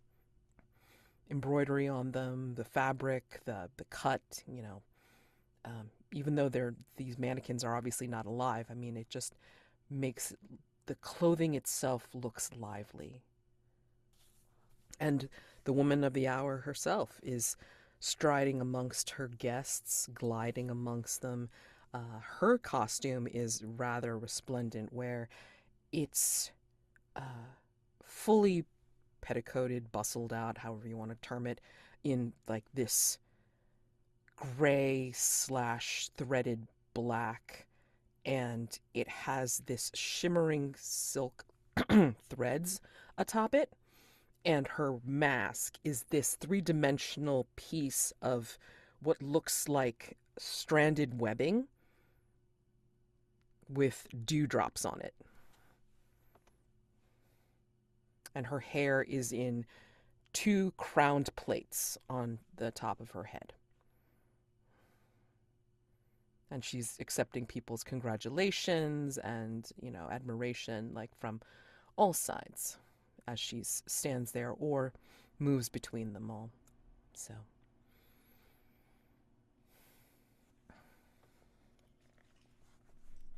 What do you do? I'd like to speak with her personally, and perhaps garner a couple of final confirmations about who she is. Okay, that's fine. I think she's already been accosted by, your little neighbor in her Queen of Hearts costume. Accosted. But I mean, like, of course, like, in a very friendly manner, in her twittering bird kind of way. And, of course, flanking her is Dr. Holzer and Laurel in their pirate costumes. Lansing is kind of on the periphery, just kind of watching things as they go along. He seems to be like looking outside, actually, as he's like watching the periphery. And then Maglasang doesn't seem to be in sight, and neither's Nora. Just so you know. I wonder. And yeah, so anyway, as you go up to Mrs. Pemberton Potts, to Madame Beaumont, she's talking with Mrs. Pemberton Potts. Yeah. I'll wait my turn. And she's so effusive over her congratulations. I mean, it's such a Spectacular display. These designs. You did give me a preview, dear, and I had no suspicion that these were going to be as brilliant as they were. I had no doubt, absolutely not, but you have surpassed yourself. So beautiful, gorgeous. It is almost like being in the middle of the season, even though indoors. And, yeah, Madame Beaumont is just silently accepting her praise, drinking it in like it is her due, as well it is. Mm. And Pemberton Potts, like, spots you, like, with her peripheral vision and saying, Ah, yes, our warrior. What And do I you will- think of the designs? They are well crafted, but I think they're rather uninspired. Replicating nature. I mean, you're copying the gods and their great work. I figured that you'd come up with something more original. But it's all wonderfully well crafted. you almost see her rear up. Like, as if her I spine straightens, but I mean, like, you get the impression of something larger, like, looming when you say that. Yeah, I am dressed like Athena talking to someone who I suspect is Arachne, so And, yeah, you kind of got her back up, literally. Ooh, so much work put into it, so much detail, such talent wasted on these people.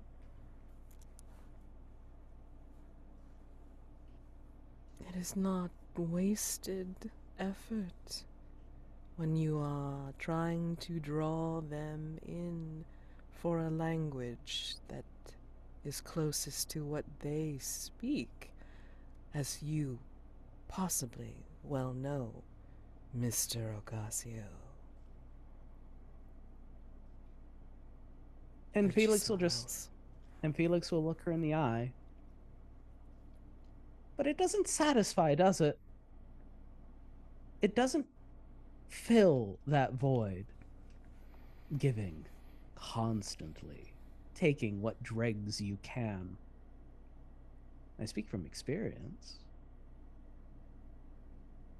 So, why keep at it? And I'd like the information move, please. Absolutely. This is I- definitely most beloved because you are in front of the threat and the mastermind right now. So I'm holding what's most beloved against you. Holy Yeah. shit. And I'm gonna mark the fine leather gloves that were a gift from Mordecai, given that she's the one who made them. I'm aware of her character. So that'll bring it back up to a normal move. Yep. Uh, What are you trying to use? presents. I'm just a little scamp. I'm so charismatic. I'm Jesus. being Scamping.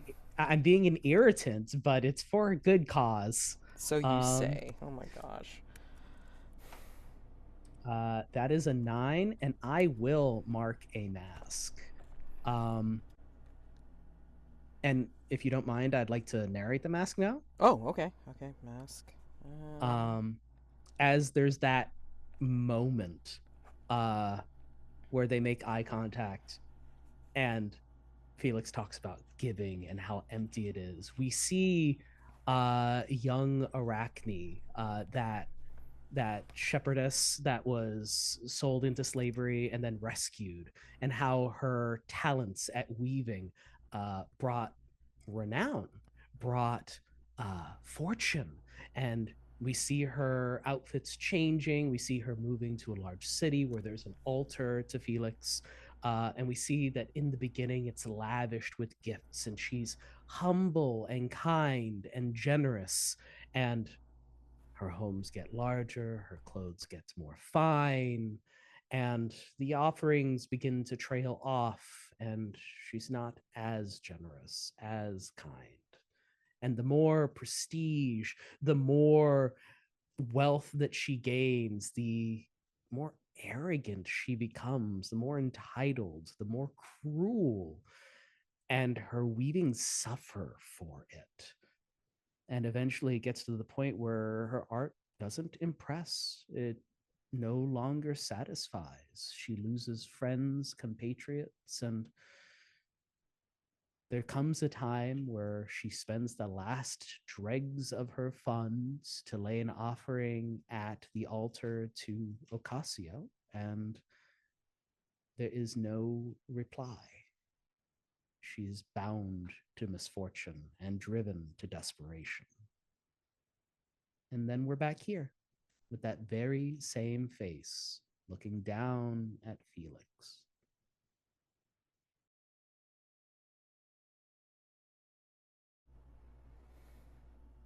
You see a flare of anger in her eyes as she hears your words and is ready to shoot off a riposte. But then she will listen and consider.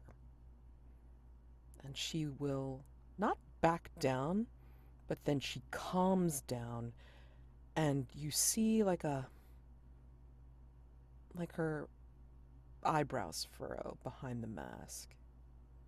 And she says, almost distantly, "Sometimes the effort is done for the masses, for satisfaction from the greater. And then sometimes it is done because you are trying to get the attention of a single soul, a single entity, and you can do nothing but focus on a single path, like moonlight that shines only one place and nowhere else." She sounds almost wistful, as if she's remembering something very specific. That is your clue. Moonlight that lingers brightly along a specific path and nowhere else.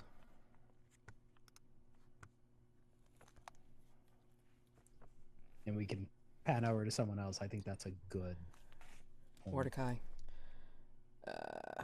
where have you gone once you leave Serapio's side?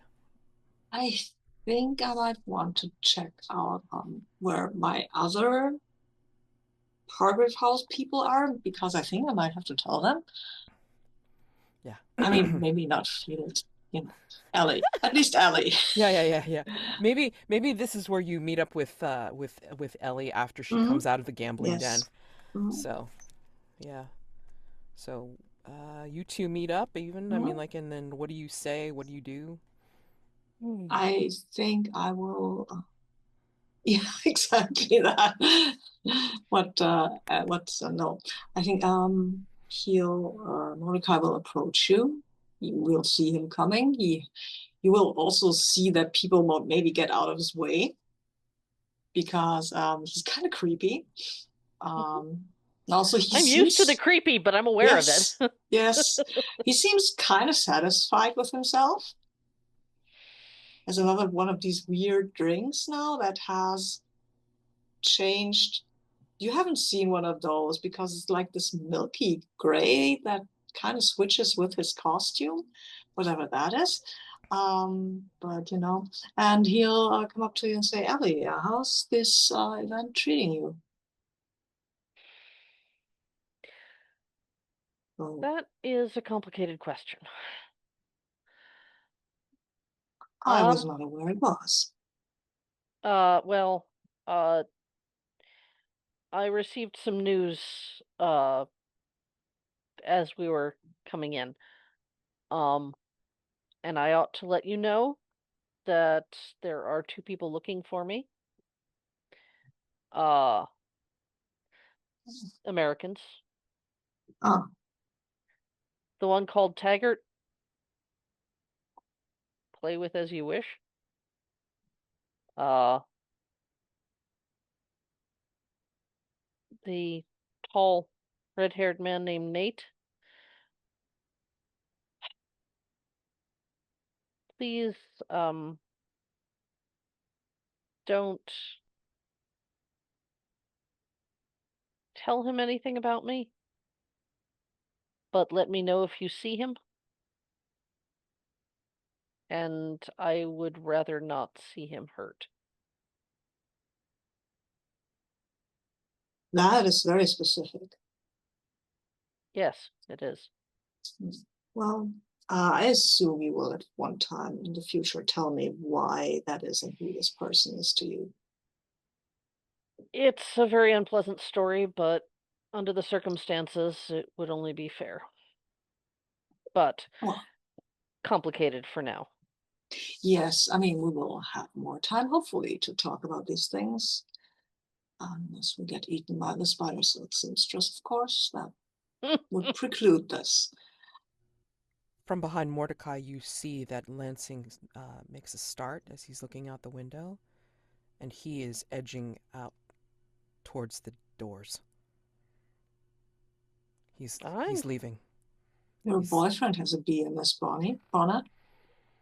If you'll excuse me, I think I need to know what that's about. Yes, well, have fun, I guess. I will proceed over to the window where he was looking out so I can see what he saw. Yeah. So as he is leaving and Ellie follows, you edge towards the window, Mordecai, and you see outside, this is actually looking out towards an alley near the ballroom, and you see a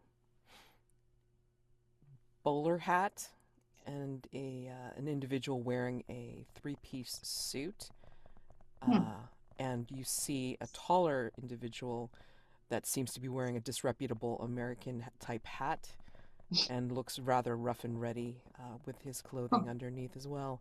But you can tell that the taller one seems to be carrying something that looks like a sidearm. Is he redheaded? Yeah.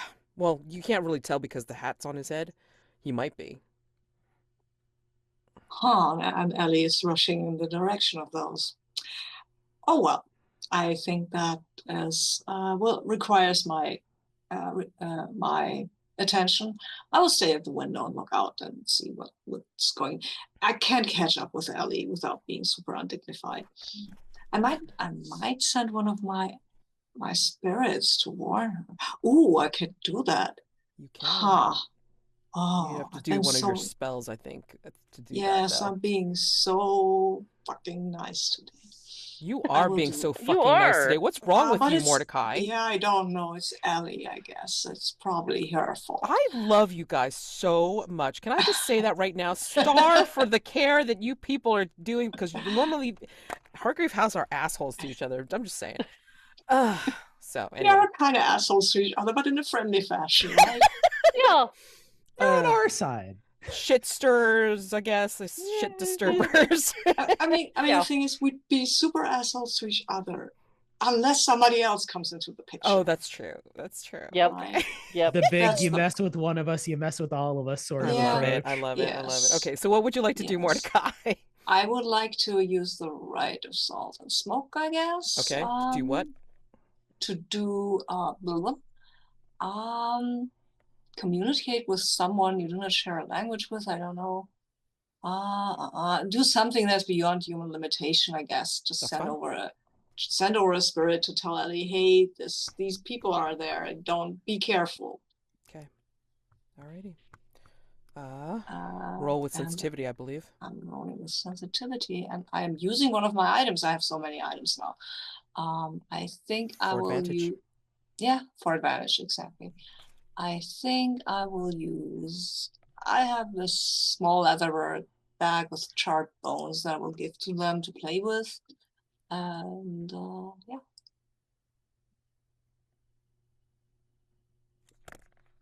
There we go. It's a 9, another 11. Okay. Maybe the trick is that Mordecai has to be helpful. Yeah, obviously, I hate it. Anyway. Yeah, tell me what this looks like and tell me what the spirit does. I think, Ellie, you're following Lansing, right? Mhm. And then suddenly in front of you, there will appear this bright, angelic figure that says to you, beware. Those you were warning about are where he's headed. But be aware that you are not alone in this. And then it probably will dissipate.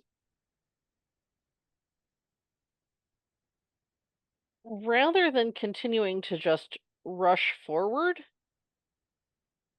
I'm going to try to sort of stick to the shadows and move forward quietly, hoping to hear what may be said, rather than enter the conversation immediately if Lansing catches up to them.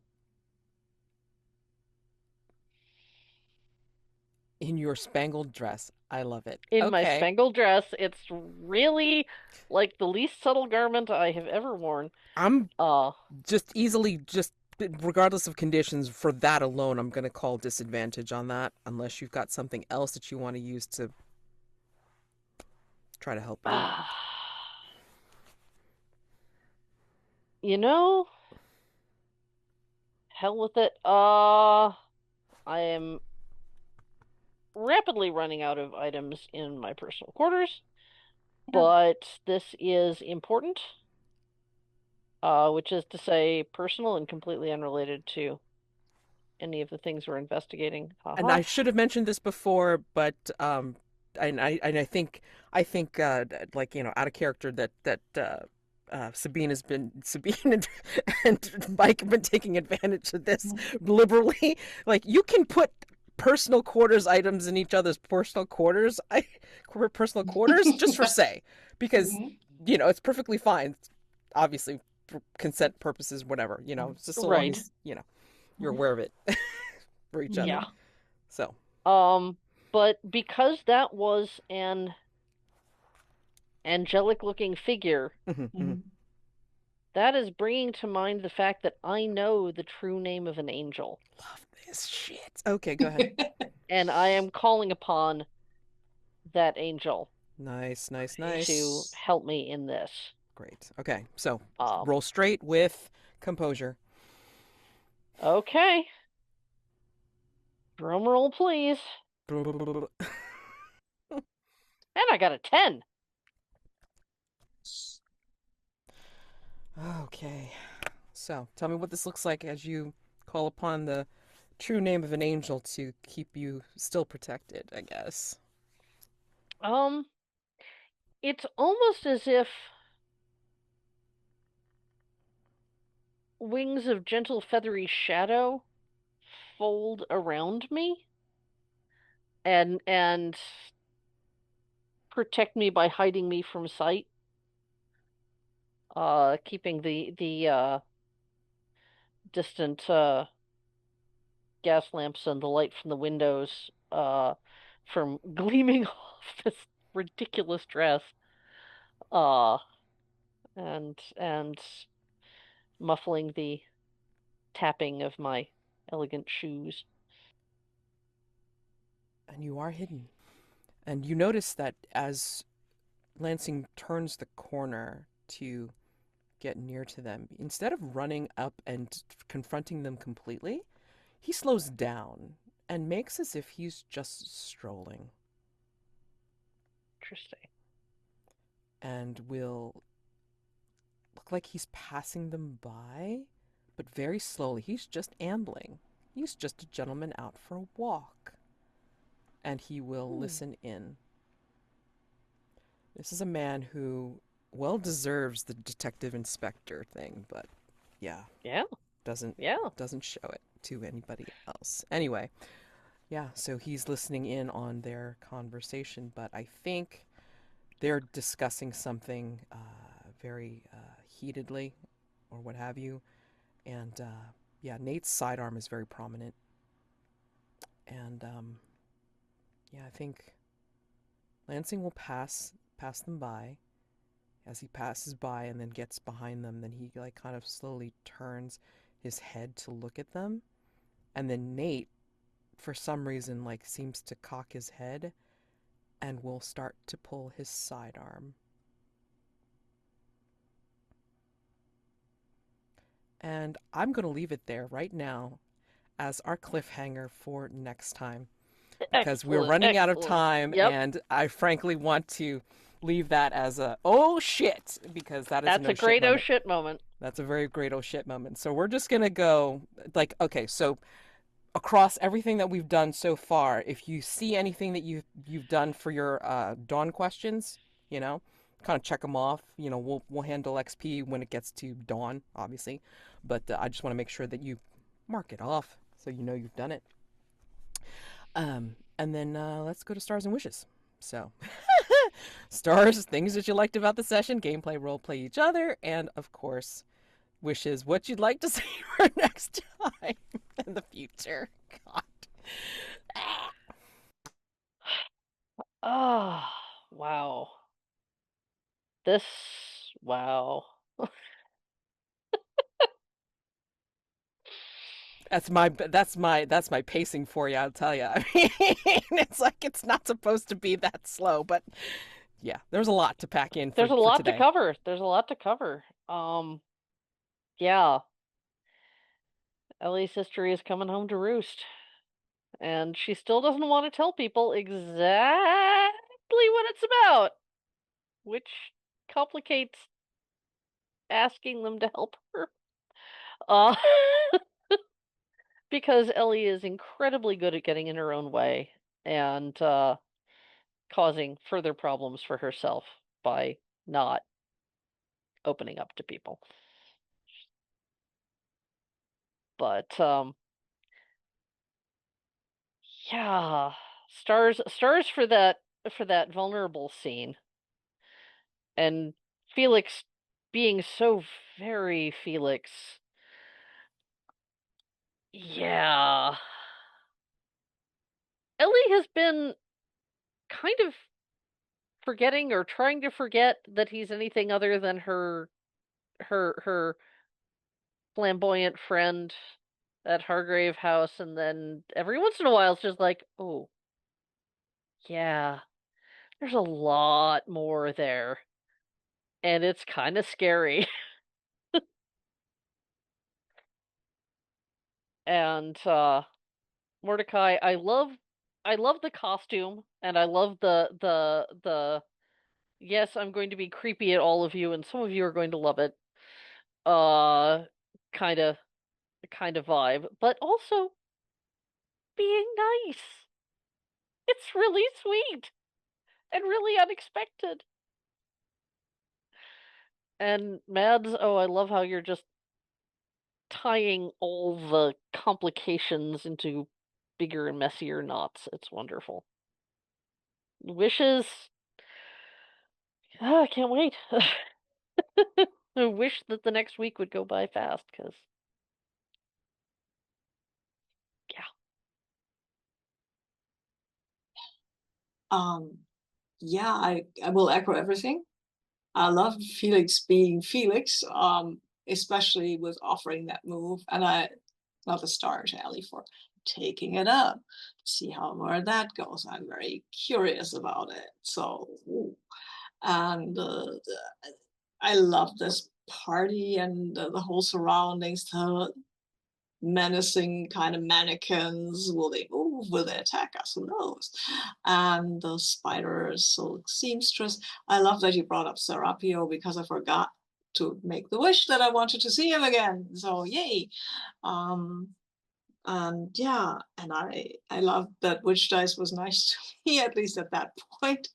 Oh, I have to do a mask next time. Anyway, so yeah, that was like, I loved everything. Ellie with the whole Ellie's costume. Come on, wow. That looked like someone at some kind of, I don't know, 4th of July or the grand sports thingies that you do. I was like, oh wow, okay, this is like, wow, this will stand out at a London ball. And I also loved Felix's Yes, okay. You know what? I don't need attendance, but I'm taking two. I just loved that whole thing. And there were so many moments and I'm forgetting half of them. But yeah, and wishes for next time. I mean, more of this, I guess. The confrontation with Lansing and Taggart and Nate. And I hope that Mordecai will see at least a little of it from his window position. And yeah, and the Spider Silk Seamstress and Miss Pemberton Potts and yep, yeah. And maybe we will even see our right brother person. That might also be fine to throw him into this whole chaos. I can go next. It was just a really good session. This has been super fun to see everyone firing on all cylinders and playing their characters to a T.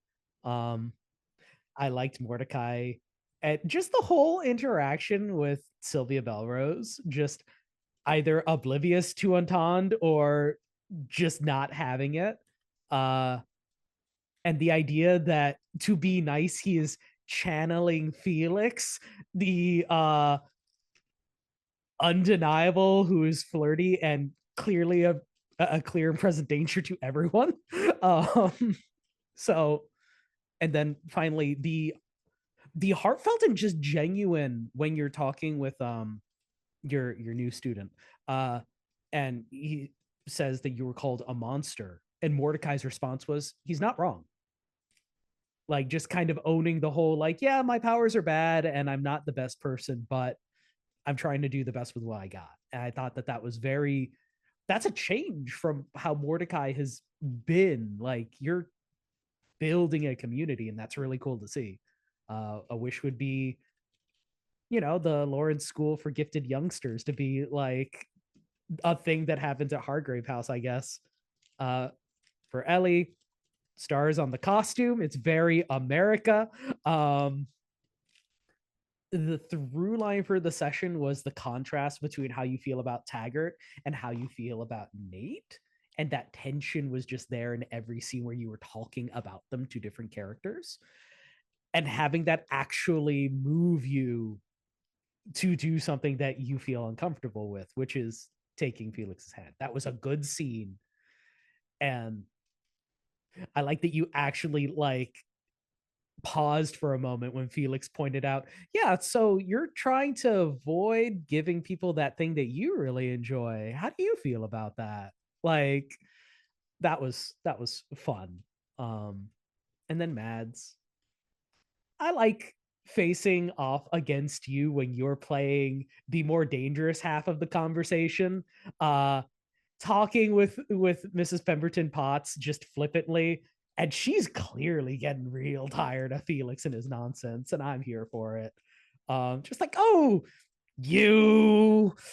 And then the absurdity of Lansing finally coming around to our side and being like, I think there's something suspicious about Mrs. Pemberton Potts. It's like, welcome to the party, guy. And then I think you handled Miss Beaumont well before, with like she was getting outraged at Felix's provocations, and then I gave the flashback, and you turned how the character was responding to that additional information. I think it gave the character a lot of depth. I think I really like this interpretation of Spider Silk Seamstress, the way that you're playing her, and I think it's really cool. And Wish, Wasi more Sylvia Belrose. I feel like she puts on a lot of airs, and she's just like barely put together. I want to see more of this girl failure. Like, I think she would be fun to see. I'm a savvy businesswoman. I'm a little bit of an occultist myself. Like, I want to see her more.